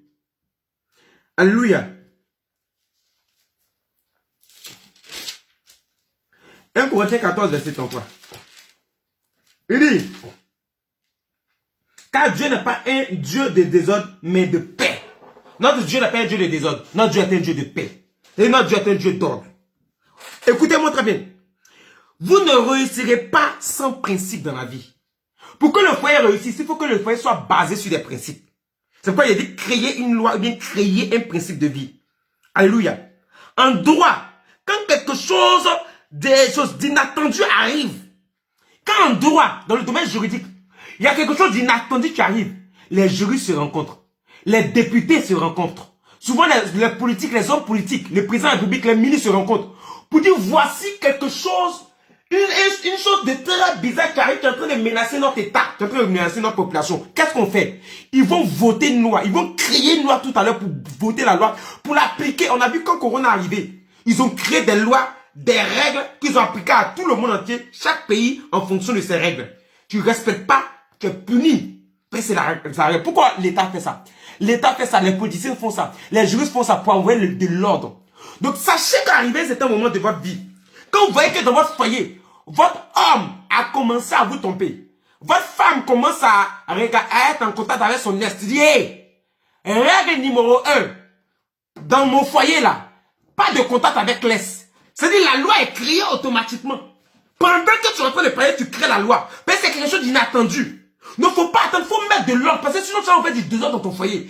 Quelque chose d'inattendu est arrivé. Tu dis, bon, à partir de maintenant, moi je dis, l'homme avec qui je vais partager ma vie. Moi je dis, la femme avec qui je vis. Je dis, on n'a pas de contact avec l'ex. Moi je n'ai pas de contact avec l'ex. Toi aussi tu n'as pas de contact avec ton ex. C'est une loi. Apprends-nous à laisser. Si tu veux pas, tu me fous la paix. Mais si on doit vivre ensemble là, je dis, laisse là, c'est notre totem. Affaire de S, communication S là. Rapport S, relation S, c'est notre totem. Mettez des principes et des lois, créez des lois. Toujours qu'il y a quelque chose d'inattendu dans votre couple, pour pouvoir redresser les choses, pour pouvoir ramener l'ordre. C'est pourquoi la Bible déclare, 4 résolutions répondra de succès. Il y a des choses là, quand ces choses là, tu crées des lois, tu es résolu pour que des choses avancent. Alléluia. S'il y a une nouvelle remarque bizarre qui est en train de menacer ton foyer, nouvelle loi. Quand vous voyez les gens créent les nouvelles constitutions, les gens revoient la constitution, les gens revoient la loi là. C'est parce qu'ils veulent changer des choses. Ils veulent qu'il y a quelque chose qui s'est ajouté, on doit changer. Donc quand il y a quelque chose d'inattendu, de bizarre qui vient rentrer en ligne de compte, on doit changer. C'est biblique. Prenez avec moi le livre de Nombres, verset 1. On va voir ça, vous allez comprendre. Bien aimé, il faut que vous ne jouez pas avec votre vie chrétienne. C'est pourquoi je prends les choses sur la base de la parole de Dieu. Pour que vous compreniez. Aujourd'hui, je ne suis pas venu vous prêcher. Je suis venu vous enseigner en tant que coach matrimonial. Venez et puis écoutez ce que je suis en train de vous dire. Alléluia. Venez écouter ce que je suis en train de vous dire. Non. Alléluia. Nombre 27.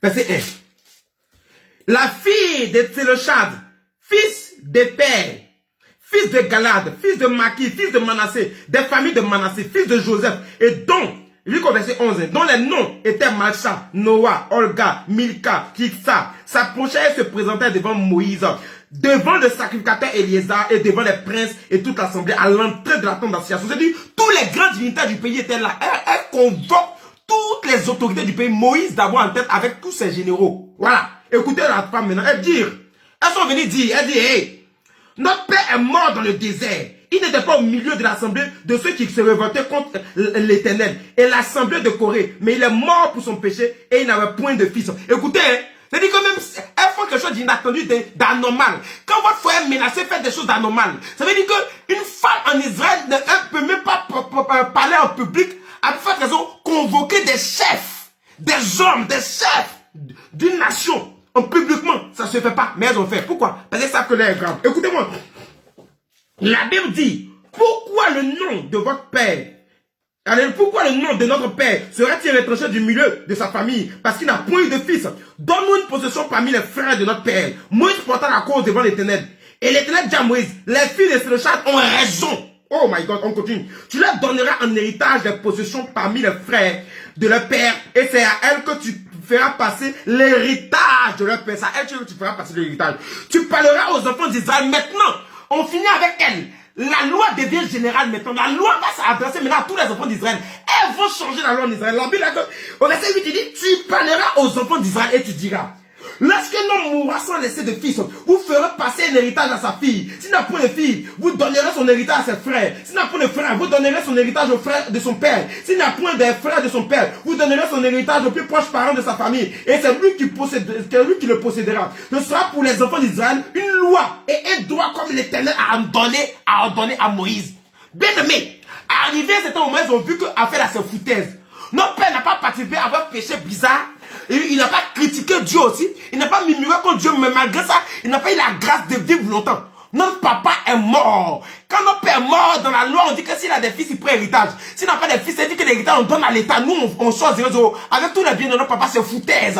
Elle dit cette loi n'existe pas, on va aller créer la loi. Elles sont allées rassembler contre le grand Moïse et tous ses dignitaires, tous ses généraux, tous ceux qui disent Dieu leur parle, tous les politiciens, les rassembler, les juristes, elle dit, hey, je vous dis, allez-y consulter au Dieu, c'est pas normal. Renversez votre loi là. Il faut qu'on ait aussi notre part dans l'héritage de notre papa, c'est foutaise. Elles vont se lever. La loi va changer sous eux. Ils vont aller consulter Moïse. Dieu même est d'accord avec ça. Pourquoi Dieu est d'accord avec ça? Parce que Dieu sait qu'à chaque nouvelle, une nouvelle résolution. À chaque à chaque programme, à chaque moment où il y a quelque chose d'inattendu qui vient bouleverser le cours des choses dans votre foyer, une nouvelle résolution, que ce soit dans vos affaires que vous faites, ça peut s'appliquer dans les affaires, dans une nation, dans un village, partout, et aussi surtout dans le foyer. Alléluia. Et la Bible s'est pas arrêtée à elle. À partir de cela, maintenant, tous les enfants d'Israël, elles ont sauvé tout Israël, leur génération pour toujours. Alléluia. Mesdames, mesdemoiselles et messieurs, je comprends maintenant que c'est à cause de cette femme que Mephibosheth va commencer à pouvoir être reçu par David. Parce que David ne connaissait pas Mephibosheth. Mais Mephibosheth était un parent très très éloigné de Saül et de Jonathan. Alléluia. Il était un parent très très éloigné. Peut-être un arrière-petit-fils, un cousin là-bas. Ou bien le fils et la fille d'une tante, d'un oncle là-bas. Alléluia. Il n'était pas parent direct, il n'aimait pas bénéficier de l'héritage. Mais la Bible dit, à partir de la loi a changé pour tout Israël. Donc David s'en foutait de trouver le père ou la mère, ou le fils ou la fille directe de Jonathan ou de Saül. David voulait trouver quelqu'un qui était parenté à la maison de Saül pour lui faire du bien. Bien aimé, sa vie a changé tout Israël, a changé la vie d'un homme après des années qu'on appelle Mephibosheth et la vie de plusieurs. Bien aimé, c'est pour te dire quelque chose. Ce que je suis venu te dire, ça veut dire qu'il y a des choses que tu peux expérimenter dans ton foyer. Tu peux sauver tes enfants, tu peux sauver tes amis, tu peux sauver d'autres personnes qui vont prendre ton foyer comme modèle. Il est important qu'arrivé à certain moment, quand tu vois que ton foyer a commencé à prendre une tournure, où les hommes, où les femmes ont commencé à être avec leur maîtresse, il faut que toi aussi tu te relèves pour dire à partir de maintenant, l'homme que je veux marier, l'homme avec qui je suis, la femme avec qui je vais faire ma vie ne doit pas avoir de contact avec son ex. C'est une loi qui prend effet immédiat maintenant. Parce que la loi de Dieu est évolutive. Avant on parlait de l'ancienne alliance, dans l'Ancien Testament. Avec Jésus on parle de la nouvelle alliance. Parce que quand il y a d'autres choses qui rentrent en ligne de compte, la loi change, elle devient évolutive. Et il y a des transformations. Donc lorsque tu as mis tes poings sur les yeux avec ton mari et que ce côté de lui t'a caché, quand tu as mis les poings sur les yeux à ta femme, que ce côté vous avez oublié d'en parler, et que tu découvres ça dans le foyer, ça sort, il commence à avoir des contacts avec les autres. Tu dis à partir d'aujourd'hui, j'avais oublié ça de les fiançailles, mais je veux rattraper l'erreur. Je veux rattraper l'erreur. Je veux commencer à chasser les trucs de notre foyer. Si tu veux qu'on s'entende, qu'on continue encore longtemps, monsieur ou bien madame, arrête de voir ton ex. C'est pas à discuter. Il y a des gens qui disent, tu arrêtes ton ex, pourquoi? On discute pas ça, ça se discute pas. Tu crées la loi, tu crées le principe, ça s'applique automatiquement. Après on va laisser. Dieu même sera d'accord avec ça. Si on te demande, dis c'est le prophète Michael qui dit ces choses. Alléluia. Dieu sera d'accord avec ça. C'est très important pour votre foyer. Alléluia. Là, c'est la deuxième chose. Tu peux faire la première chose qui est l'information officielle, c'est bizarre. Tu peux créer ce principe de vie pour dire que non, elle n'a pas dit aujourd'hui, c'est comme ça. Il va te dire oui, mais elle va te dire oui. Va attendre 1 ou 2 semaines. Et puis tu vois la personne encore retourne, encore je laisse. C'est que c'est pas repris. Tu ne veux pas laisser la personne d'abord. Tu ne veux pas divorcer, non, c'est trop facile. Donne des chances au foyer. Faut pas d'aimer, vont dire que c'est toi, tu n'as pas voulu que le foyer marche. Donne des chances au foyer. Surtout que tu aimes cet homme, tu veux rester avec lui. Quand tu aimes cette femme, tu veux rester avec cette femme. Tu aimes ce ou cette partenaire.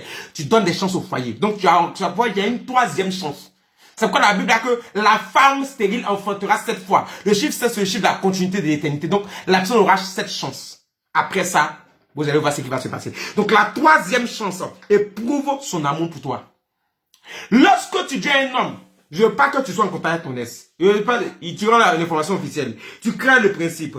Tu ne veux pas que tu sois, il a elle laisse. Tu dis à la femme même chose. La femme elle laisse. Éprouve l'amour. Peut-être tu n'as pas eu le temps d'éprouver l'amour que la personne a pour toi dans le mariage et dans les fiançailles. Donc éprouve son amour pour toi dans le mariage. Et comment ça se prouve? Je vais te montrer. Vous savez, l'homme, que ce soit l'homme ou la femme, tout homme ou toute femme qui aime vraiment son partenaire ou sa partenaire, va trembler, va avoir peur de perdre son partenaire, oui, face à des menaces et des ultimatums. C'est pourquoi la meilleure manière de commencer à éprouver l'amour de ton mari ou de ta femme, c'est de donner un ultimatum. Parce que tu ne donnes pas d'ultimatum. Parce que tu as peur de perdre le mari. Peut-être toi-même tu te dis, il n'y a pas parti, je vais gérer ça. Tu ne pourras pas empêcher que le foyer se gâte. Tu seras en train de retarder le divorce, mais tu ne pourras pas l'empêcher. Parce que ce sont des signes avant-coureurs qui vont commencer à montrer que ton foyer a quelque chose qui ne va pas. Un homme qui t'aime va se battre pour toi. Une femme qui t'aime est prête à faire des sacrifices pour toi. Donc même si la personne, tu dis, laisse ton meilleur ami, la personne est capable de laisser son meilleur ami, à plus forte raison, son ex. Donc c'est pourquoi tu lui donnes un ultimatum. Tu donnes un ultimatum à l'homme ou à la femme. Mettez mes cœurs, je vais avancer. Aïe, maman, on peut faire ça. Papa, on peut faire ça. Mettez mes cœurs, on va avancer. Est-ce qu'on ne peut pas avancer? Mettez mes cœurs pour que j'avance. Lorsque tu lui donnes un ultimatum, pour qu'il se sépare de son ex, alléluia. Si vraiment il t'aime ou elle t'aime, il va se séparer. Si ça continue, ça veut dire que soit la personne se fout de toi, c'est pourquoi la personne continue, soit la personne reste indifférente à ce que tu dis, alléluia. Soit la personne va te faire des histoires, pour dire, t'aimes ton ça, la personne va te faire des palabres. Quand tu vois ces signes, c'est un signe pour montrer que son cœur se trouve ailleurs. Si tu parles à la personne ne t'écoute pas, la personne t'ignore, la personne reste indifférente. La personne dit, oh, on s'en fout de toi, fais ce que tu veux. La personne continue à rencontrer son ex. La personne s'en fout de ce que tu as dit. La personne te fait même des histoires, des palabres. C'est un signe. Pour dire ce partenaire-là, c'est pas le meilleur partenaire. C'est pas la meilleure partenaire. À partir de là, même, tu peux laisser la personne. À partir de là, tu peux laisser la personne déjà. Même si tu aimes la personne, laisse la personne. Parce que ce serait un amour perdu. On peut se battre que pour des gens qui vous aiment. Ne vous battez pas seulement pour des gens que vous aimez. Quand tu te bats pour quelqu'un, quand tu aimes la personne, avant de mettre tes énergies, ta force, des années dedans, rassure-toi que la personne en retour t'aime. Sinon, tu vas regretter. Tu vas avoir des remords. Ça va te tuer. Quand tu vas apprendre, tu vas découvrir. Donc, je veux me battre pour cette relation. Parce que c'est foutu, c'est vrai. Mais est-ce que je suis sûr que la personne m'aime? Parce que c'est le degré d'amour de la personne qui va me donner la force de me battre. Parce que je sais que la personne m'aime. Ça va être le diable qui va nous séparer. Ça va être laisse. On va gérer ça. Mais si la personne ne m'aime pas, j'ai fait tout ça là. Même si c'était pour notre bien, le bien de notre foyer, la personne ne va jamais reconnaître ça. Et la personne va me quitter quand même. Est-ce que je vous parle? Est-ce que je vous parle? Quand c'est ça, tu es en train de retarder le foyer. Même si c'est un mariage légal devant Dieu. Où l'homme de Dieu dit ainsi, pas l'Éternel, ne vous divorcez pas. Dites le prophète Michael dit, cet homme n'est pas fait pour toi. Cette femme n'est pas faite pour toi. Allez, divorce à la justice. C'est un signe qui montre tout simplement que le cœur de la personne est ailleurs. Ou c'est un signe qui montre que la personne ne t'a jamais aimé. Ou bien c'est un signe qui montre que la personne aime ton ex plus que toi. Ou bien c'est un signe qui montre que la personne n'est plus pour toi. La personne est là mais son cœur ailleurs. Je le laisse. Donc restez et se battre. Ça va juste retarder ce que tu crains d'arriver. Mais ça va arriver. Vous allez vous séparer. Donc, vaut mieux battre le fer quand il est chaud. Car la Bible déclare que c'est le fer qui aiguise le fer. Parce que ça va arriver. Si tu vois ça, ça risque coûte que coûte d'arriver. Ne reste pas là parce que tu l'aimes. Non, je l'aime. Parce que tu sens l'amour pour lui. Non, non, non, non, non. Non, non, non, non. Non, non, non, non. Non. Alléluia. Non. Alors, vous savez, David a eu 2 trucs qui m'ont marqué.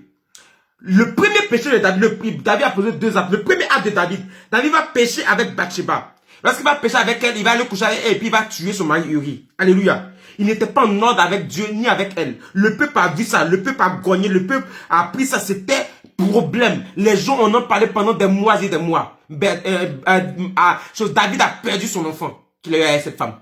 Mais David va poser un autre acte. Et l'acte que David va poser, ça va rattraper son erreur. David va poser un autre acte. Il sait qu'il allait à elle, il a fait tuer son mari et puis il allait à elle de façon injuste, il n'est pas encore marié. Donc David va la marier maintenant. Et quand David va la marier, David va aller à elle. Et elle va mettre au monde le futur héritier du royaume qui s'appelle Salomon. Elle sera la mère de Salomon, celui qui va hériter de David. Alléluia. Ça veut dire que elle avait fait une erreur. Il avait fait une erreur, David. Mais il s'est rendu compte qu'il allait cette femme parce qu'au fond, il l'aimait. Il a rattrapé ça en la mariant. Lorsqu'il la marie, qu'est-ce qui va se passer? Il va se passer que cette femme, elle sera heureuse et son enfant sera celui qui va relever la tête de David quand David ne sera plus là. Écoutez, tu peux faire des erreurs, marier le faux homme, marier la fausse femme. Mais quand tu te rends compte que la personne ne t'aime pas, il n'est pas encore trop tard. Si tu ne vas pas, la personne va t'humilier plus tard. Et l'humiliation sera encore très grave. Tu vois? L'humiliation sera encore très grave. Alléluia. La personne qui t'aime va se battre pour toi, va te porter. La personne qui t'aime, tu peux prendre le temps, perds ton temps pour la personne. Sinon, si la personne ne t'aime pas, c'est pas la peine. La quatrième chose dont j'ai l'habitude de parler, je parle, c'est la prière. La prière est très importante. La prière est très importante dans ce genre de cas. Quand ton mari, tu vois qu'il travaille dans un moment comme ça, ou bien ta femme traverse un moment comme ça, fais une repentance d'abord. Repentance de n'avoir pas vu cela venir très tôt. Parce que peut-être tu n'es pas une femme sage. Peut-être si tu es une femme sage, tu allais voir ça venir tôt. Si tu étais un homme qui était mature, tu allais voir venir tôt. Donc tu n'as pas vu venir tôt, tu te réponds pour ça. Tu te réponds parce que tu es un homme ou une femme qui n'a pas été sage ou mature. Tu te réponds parce que tout simplement, chose comme on appelle ça, c'est passé inaperçu, tu n'as pas vu ça venir, tu te réponds parce que souvent même tu n'as même pas écouté la voix de Dieu, peut-être même avant de te marier, Dieu t'a parlé pour dire est-ce que c'est le vrai homme, votre mariage, votre relation n'était pas ça, il y a eu des signes, beaucoup de signes que Dieu vous a montré pour dire que c'est pas fait, vous n'êtes pas fait l'un pour l'autre, mais malgré cela tu t'es entêté de te marier, donc tu te réponds pas, peut-être Dieu t'a parlé quelque part, tu as négligé, souvent même tes parents t'ont parlé, ton entourage t'a parlé, souvent même Dieu utilise la voix de tes parents ou bien ton entourage, pas tout le temps, mais souvent pour te parler, tu n'as pas écouté. Donc, tu te réponds parce que tu n'as voulu écouter personne et tu t'es engagé dans cette relation. Et quand tu t'es engagé dans la relation, qu'est-ce qui s'est passé? Et tu as vu que c'était pas la volonté de Dieu. Donc, tu demandes pardon à Dieu pour ça. Parce que beaucoup de personnes, quand ils ont un problème à leur foyer, ils oublient de se repentir. C'est pourquoi Dieu ne vous exauce pas. Si tu as un problème dans ton foyer, il faut savoir que Dieu t'a parlé, Dieu t'a montré la voie, mais tu n'as pas suivi. Donc, tu te réponds parce que tu as mal agi, tu n'as pas été sage, tu n'as pas écouté la voix de Dieu. Là, on dit, Dieu maintenant, à la force de t'aider. Mais si tu demandes de l'aide à Dieu, il va t'aider au Dieu. Demain, tu as oublié qu'il t'a aidé. Donc, dis merci à Dieu pour ce qu'il a fait pour toi et te réponds-toi pour ce que tu as mal fait. Quand tu finis maintenant là, tu pries l'Éternel, tu demandes le secours de l'Éternel dans cette situation, mais ne prends jamais parti. Ne dis pas, Seigneur, permets que mon homme me revienne, permets que ma femme me revienne. Dis, Seigneur, je veux retrouver mon homme, je veux retrouver ma femme, je veux que la personne coupe son est, mais que ta volonté soit faite. Jésus ne voulait pas mourir à la croix. Il a dit, Père, que ta volonté soit faite. Alléluia. Souvent, il y a des gens qui prient, mais ils prient mal. Tu pries en prenant position. Qui t'a dit que ta volonté est la volonté de Dieu? Si Dieu veut t'enlever dans ce foyer que tu pries, c'est maintenant Dieu va tout faire pour que vous vous sépariez. Mais si Dieu veut te mettre dans ce foyer que tu pries, Dieu va tout faire pour que vous restez. Mais il y a des gens, Dieu veut les enlever dans le foyer pour leur donner un foyer qui est meilleur. Et parce que Dieu veut les mettre dans le foyer. Dis, Seigneur, je veux vraiment que tu interviennes, que mon homme me revienne moi seul, que l'Est ne soit plus là.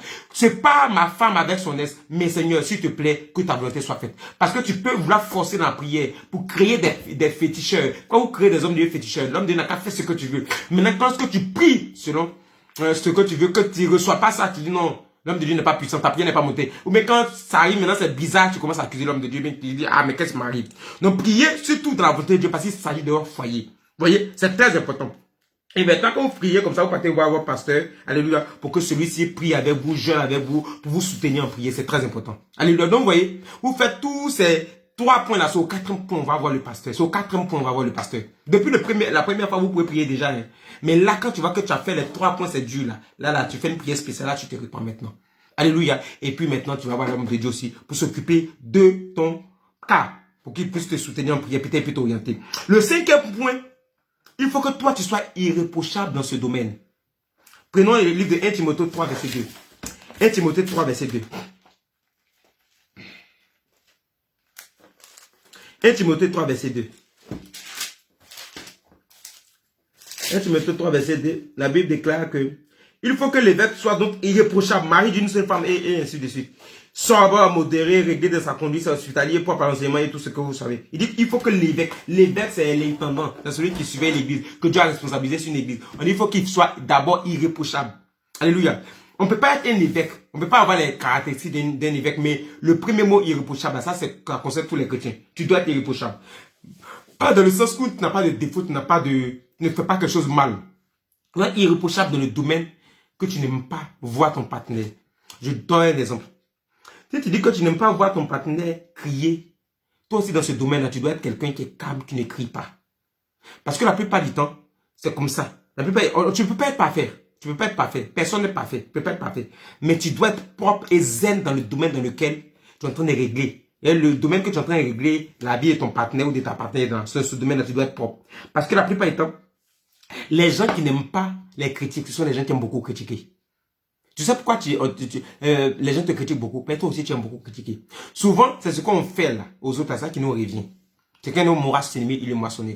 Regardez les hommes qui n'aiment pas que leurs femmes les trompent. Ils sont très jaloux. La plupart de ces hommes sont des hommes qui trompent beaucoup leurs femmes. Et ils trompent beaucoup sa femme, mais il est jaloux, il ne veut pas que sa femme le trompe. Vous voyez? 2 poids, 2 mesures. Ça ne peut pas marcher. Tout compte fait, un bon jour ta femme va te tromper parce que tu l'as trompé, tu as semé l'infidélité dans le foyer. Et ça ouvre sur vous deux. Donc, souvent, sans se rendre compte, on fait les choses que nous-mêmes on n'aime pas.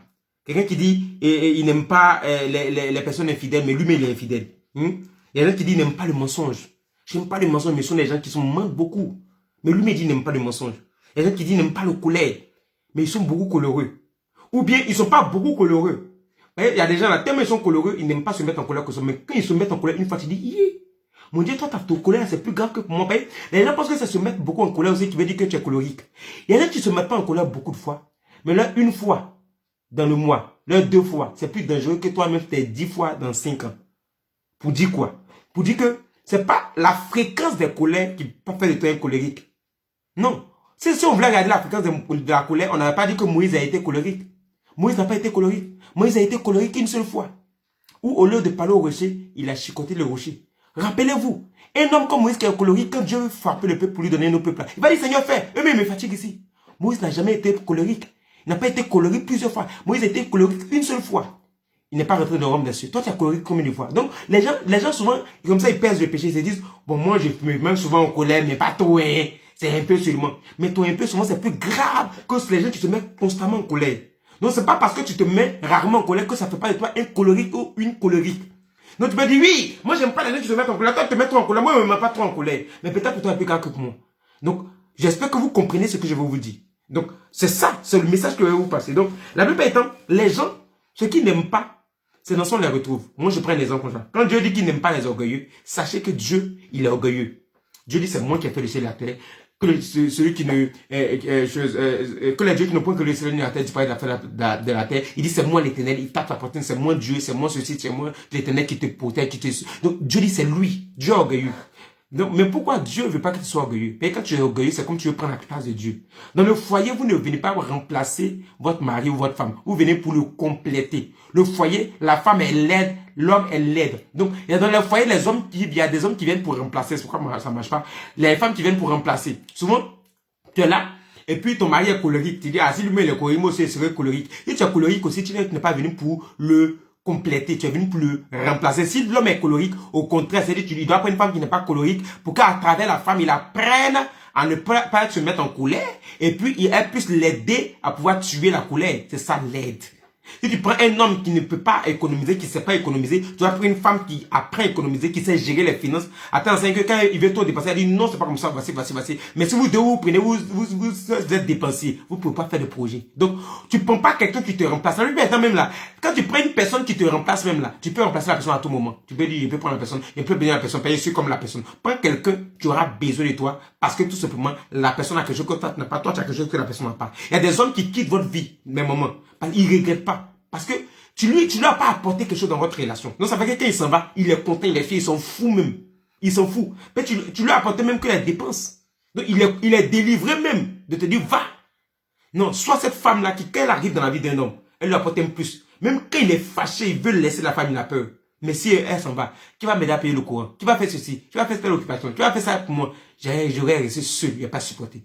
Soyez important ou important dans la vie de vos hommes. Voyez? Donc, ce sont les choses qui sont importantes. Alléluia, que vous devez savoir. Donc, soyez irréprochable. Et il y a 3 manières d'être irréprochable.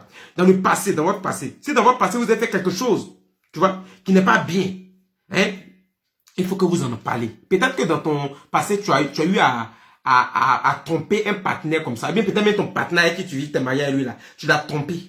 Tu n'as pas dit, tu as caché. Et si tu n'as pas dit, ça va te rattraper. Demain, tu es étonné que le partenaire aussi te trompe. C'est comme ça la vie.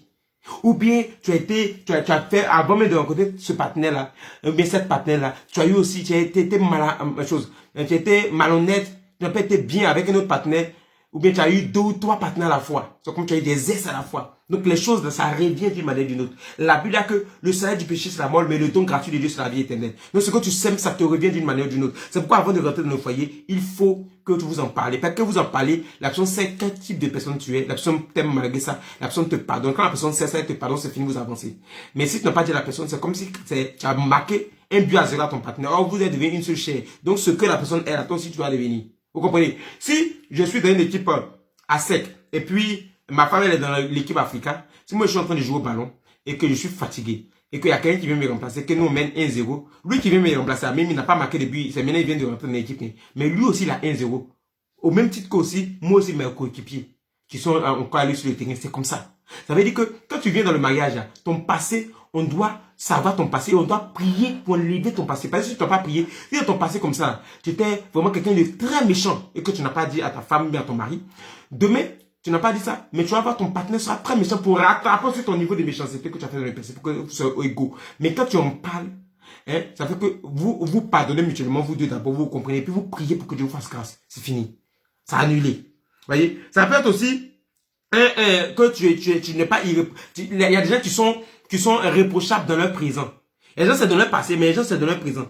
Tu vois non? Voilà. Il y a des gens aussi là, tu la vois comme ça, elle dit ah mon mari avec mon ex, mais souvent elle-même elle a un ex qui est caché.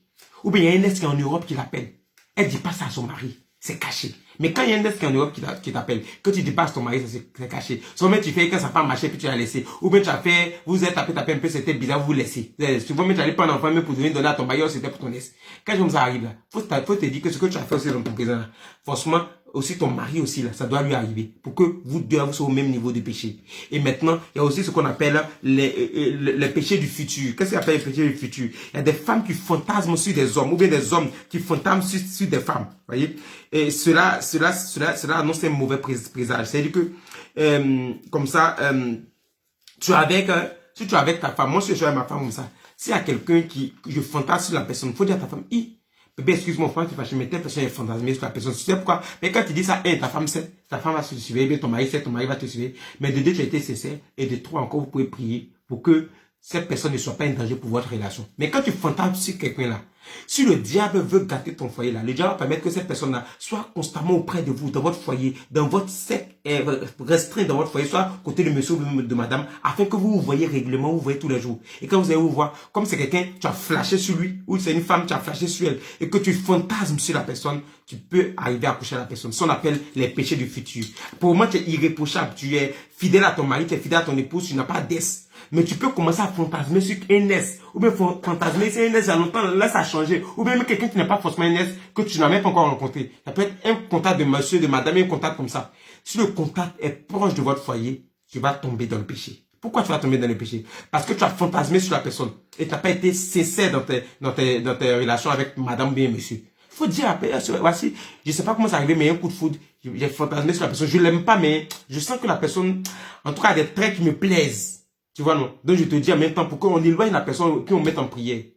Madame va faire attention, monsieur va faire attention, vous éloignez la personne, et puis vous mettre en prière. Mais si tu ne dis pas que tu es un homme, Moi, je dis pas que je veux que ça arrive. Regardez, même votre femme que vous avez mariée, même votre mari que vous avez marié là. Est-ce que vous vous êtes dit une seule instant que vous avez aimé la personne? L'amour ne prévient pas, l'amour est un sentiment, ça peut venir à n'importe quel moment. Souvent, mais il y a des gens que vous avez détestés, et puis après les personnes, vous avez commencé à les aimer, n'est-ce pas? Donc, l'amour est bête. Souvent, tu peux être marié.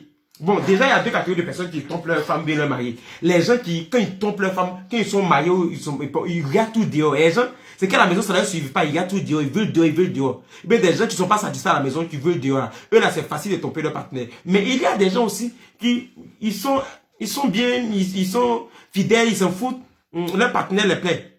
Mais ils peuvent fantasmer sur quelqu'un dehors. Tu peux t'en regarder à la télévision même, et puis tu fantasmes sur quelqu'un à la télévision. Que tu connais pas un acteur, une personne célèbre, moins connue. Tu peux fantasmer sur quelqu'un, même ton collègue de travail. Tu peux avoir un coup de foudre pour quelqu'un passant. Ça peut arriver.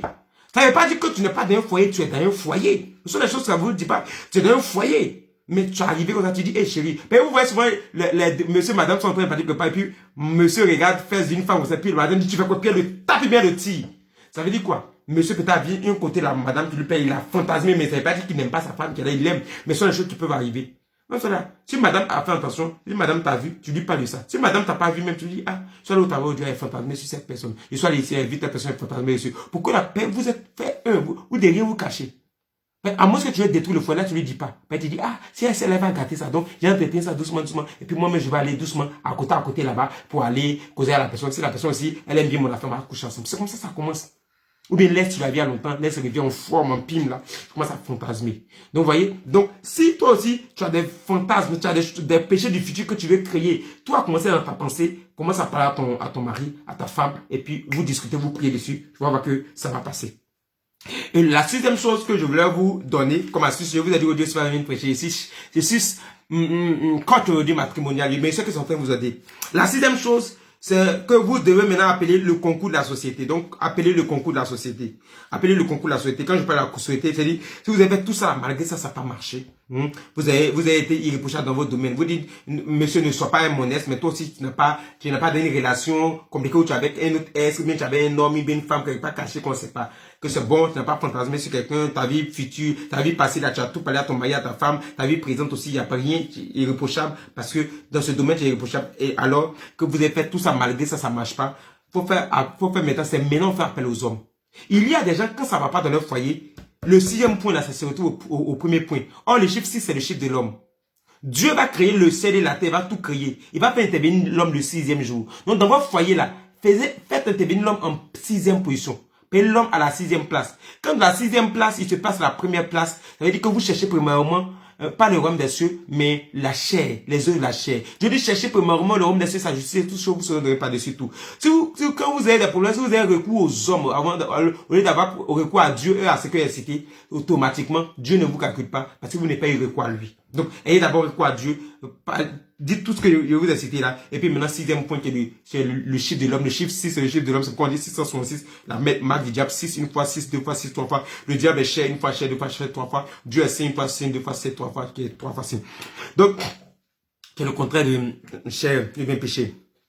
La chair est le contraire de la sainteté, le péché est le contraire de la sainteté.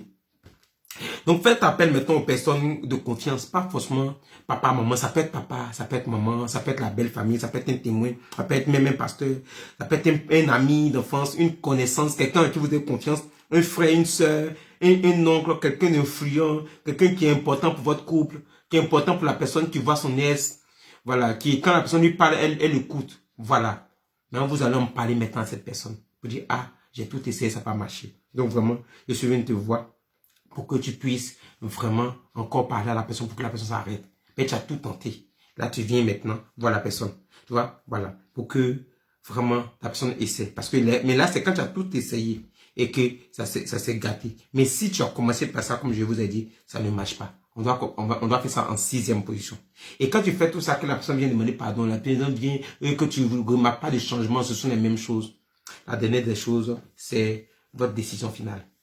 Votre décision finale, c'est de tirer une conclusion. Faites un bilan de tout ce parcours que vous avez traversé. C'est ce que vous avez dit là. Ça peut prendre 6 mois, ça peut prendre 3 mois, pour d'autres, ça peut prendre 1 an, pour d'autres, ça peut prendre 2 ans. Parce qu'il va être sûr, ça peut prendre même 1 mois, 2 mois, 3, ça dépend de comment les choses vont. Ça peut prendre même quelques semaines, ça dépend de l'allure où vont les choses. Donc, il n'y a pas de temps requis. Mais sachez que quand vous finissez ces 6 points, le 7e point, c'est de prendre la décision finale. Quand vous avez fini, si vous n'êtes pas arrivé au 6e point, puis vous arrivez au 2e, 3e point, 4e point, 5e point, puis c'est réglé, c'est fini. Il n'y a plus de décision finale, c'est réglé. Vous êtes dans votre foyer. Mais quand vous êtes arrivé au 7e point, ça veut dire que votre partenaire, c'est votre mari, votre femme continue de voir encore votre S. Continue de communiquer. Souvent, même tu les trouves ensemble. Il y a des images d'eux ensemble. Il y a des photos où ils s'embrassent, des embrassades. Souvent, même tu vois des messages de love d'eux. Tu vois, souvent, mais ils commencent à officialiser. Quand tu arrives dans cette relation, quand tu arrives dans cette situation, prenez votre décision finale. C'est-à-dire, concluez. Faites une conclusion. Faites un bilan de tout ce que vous êtes traversé, de tout ce chemin que vous avez fait pour essayer de sauver votre foyer. Dieu ne va pas dire que vous n'avez pas essayé. Si ça ne marche pas, si ça marche, c'est super. Hein?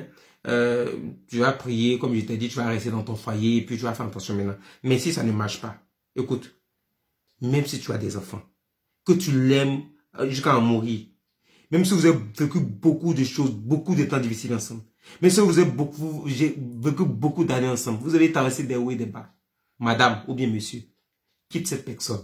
Cette personne est un poison pour toi. Cette personne va te pourrir la vie. Cette personne va t'utiliser, va te presser comme une orange. Quand il n'y aura plus de gens, toi, la personne va te jeter comme une mangue pourrie. Quitte la personne avant qu'il ne soit trop tard. Pour ne pas que demain tu as regretté. Sinon, si tu crains que non, je ne vais pas le quitter, parce que si je le quitte, la personne va me quitter. Si tu crains cela, c'est ce qui va t'arriver. Si tu crains ça, ça va t'arriver. Et que tu crains, c'est ce qui t'arrive, c'est ce qui te redoute, c'est ce qui t'attend un jour. Si tu as parcouru tous ces 7 points, qu'il n'y a rien eu, je t'assure, je t'en conjure par les vérités du Seigneur. Mon âme est vivante, le Dieu que je prie vivant. Un jour, ce partenaire va finir par te quitter. Donc toi, sors par la grande porte. Sors par la grande porte.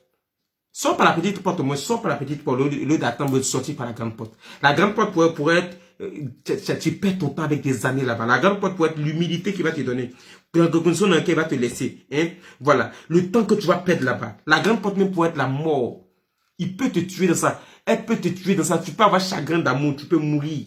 La grande porte peut être des maladies. La personne peut prendre des maladies pour t'envoyer. Soit ça emmène se comporter, te crée des crises du cerveau, des tensions, ou bien la personne va prendre une maladie, c'est seulement transmissible pour t'envoyer. Hein? La personne peut aller prendre même des enfants pour t'envoyer si c'est une femme. Hein? La personne même si c'est un garçon, il peut le faire enfant de puis il te montre, ce sont tes enfants aussi.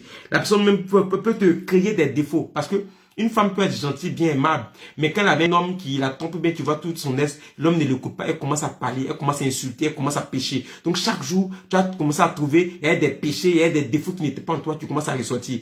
Au lieu que tu adores ton Dieu, tu es en train de t'enfoncer. Vous voyez? Parce que ta spiritualité n'est plus pure, parce que la personne te fait pécher.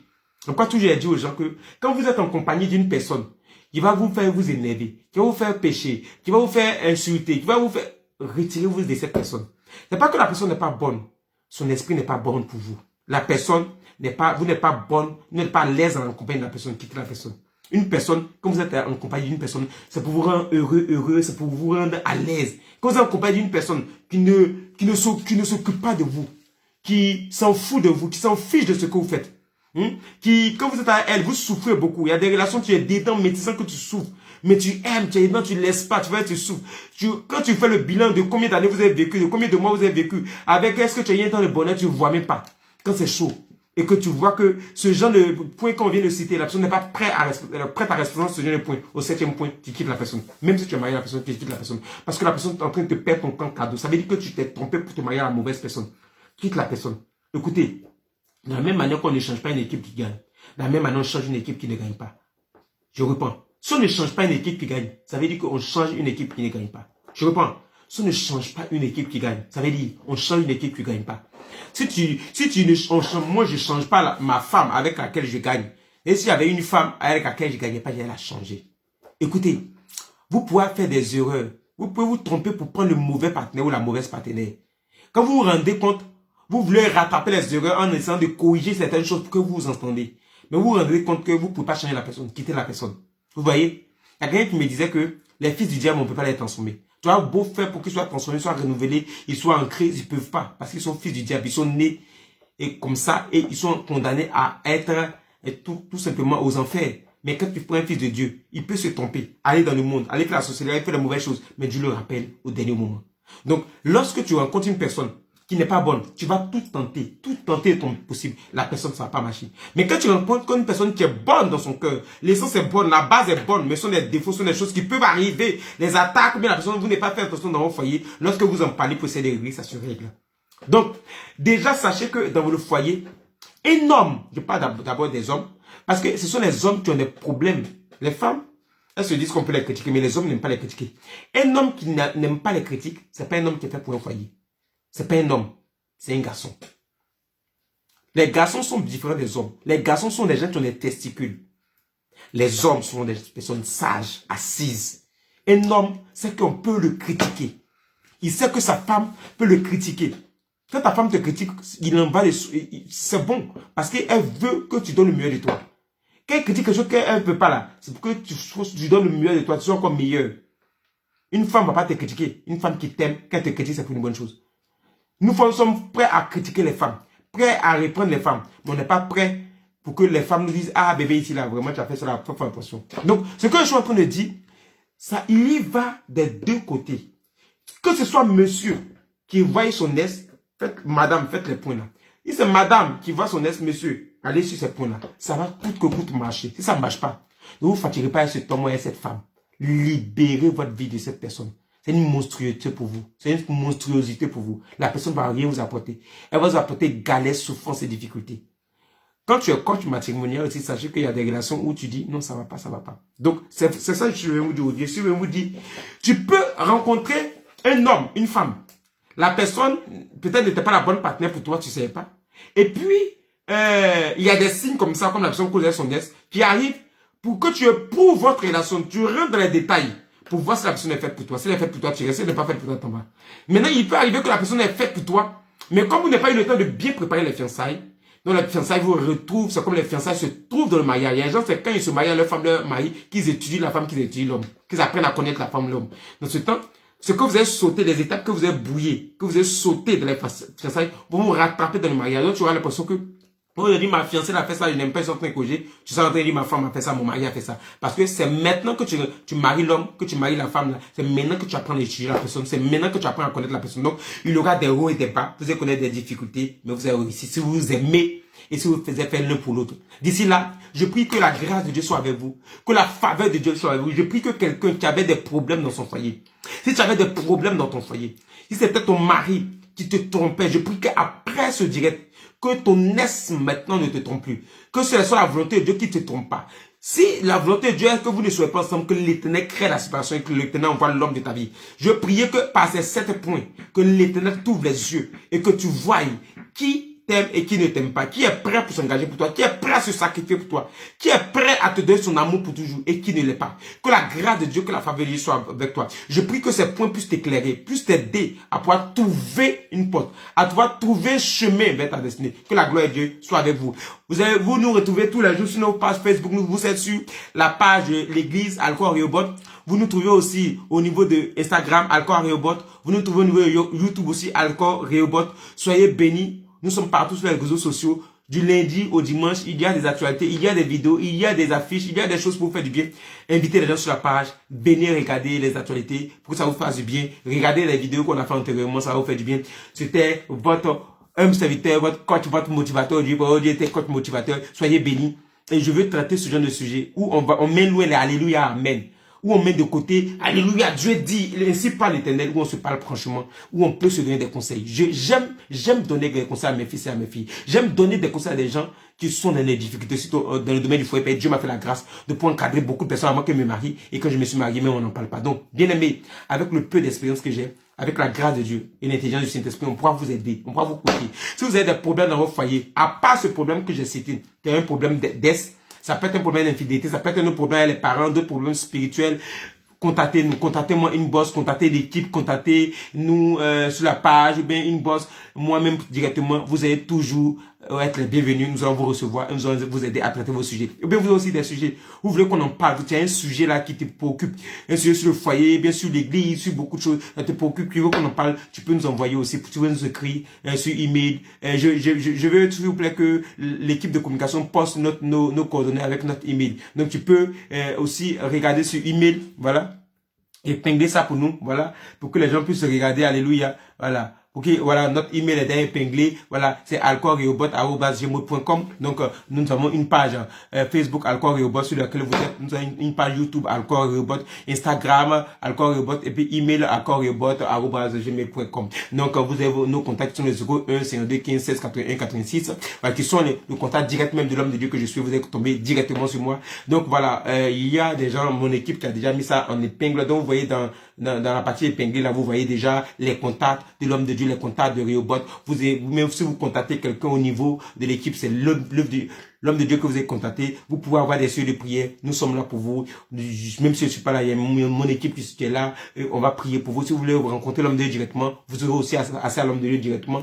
Voilà. Et puis aussi, sachez aussi que Dieu vous aime et que je vous aime très, très, très, très fort. Je vous aime énormément. Merci à toute mon équipe, à la grâce de Dieu aussi, à Dieu aussi qui nous a fait la grâce de pouvoir faire réaliser cette vidéo. Merci à toute mon équipe qui a été là afin que nous puissions aussi réaliser cette vidéo sur direct. Que Dieu soit avec vous, que Dieu vous bénisse. Et puis, n'hésitez pas, comme je vous ai dit aussi, vous pouvez envoyer aussi à tout moment aussi vos sur le prière, bien des thèmes que vous voulez qu'on traite. Alléluia. Je suis l'un des rares pasteurs. Tu m'envoies n'importe quel thème, on va traiter. Ça va te faire du bien. Ou bien c'est un thème que tu veux qu'on traite pour que ça fasse du bien à tout le monde, à toute la communauté. Soyez bénis, shalom chez vous. Et puis j'espère que vous passez un bon week-end sous la grâce du Seigneur. Soyez bénis, à la prochaine pour une nouvelle vidéo.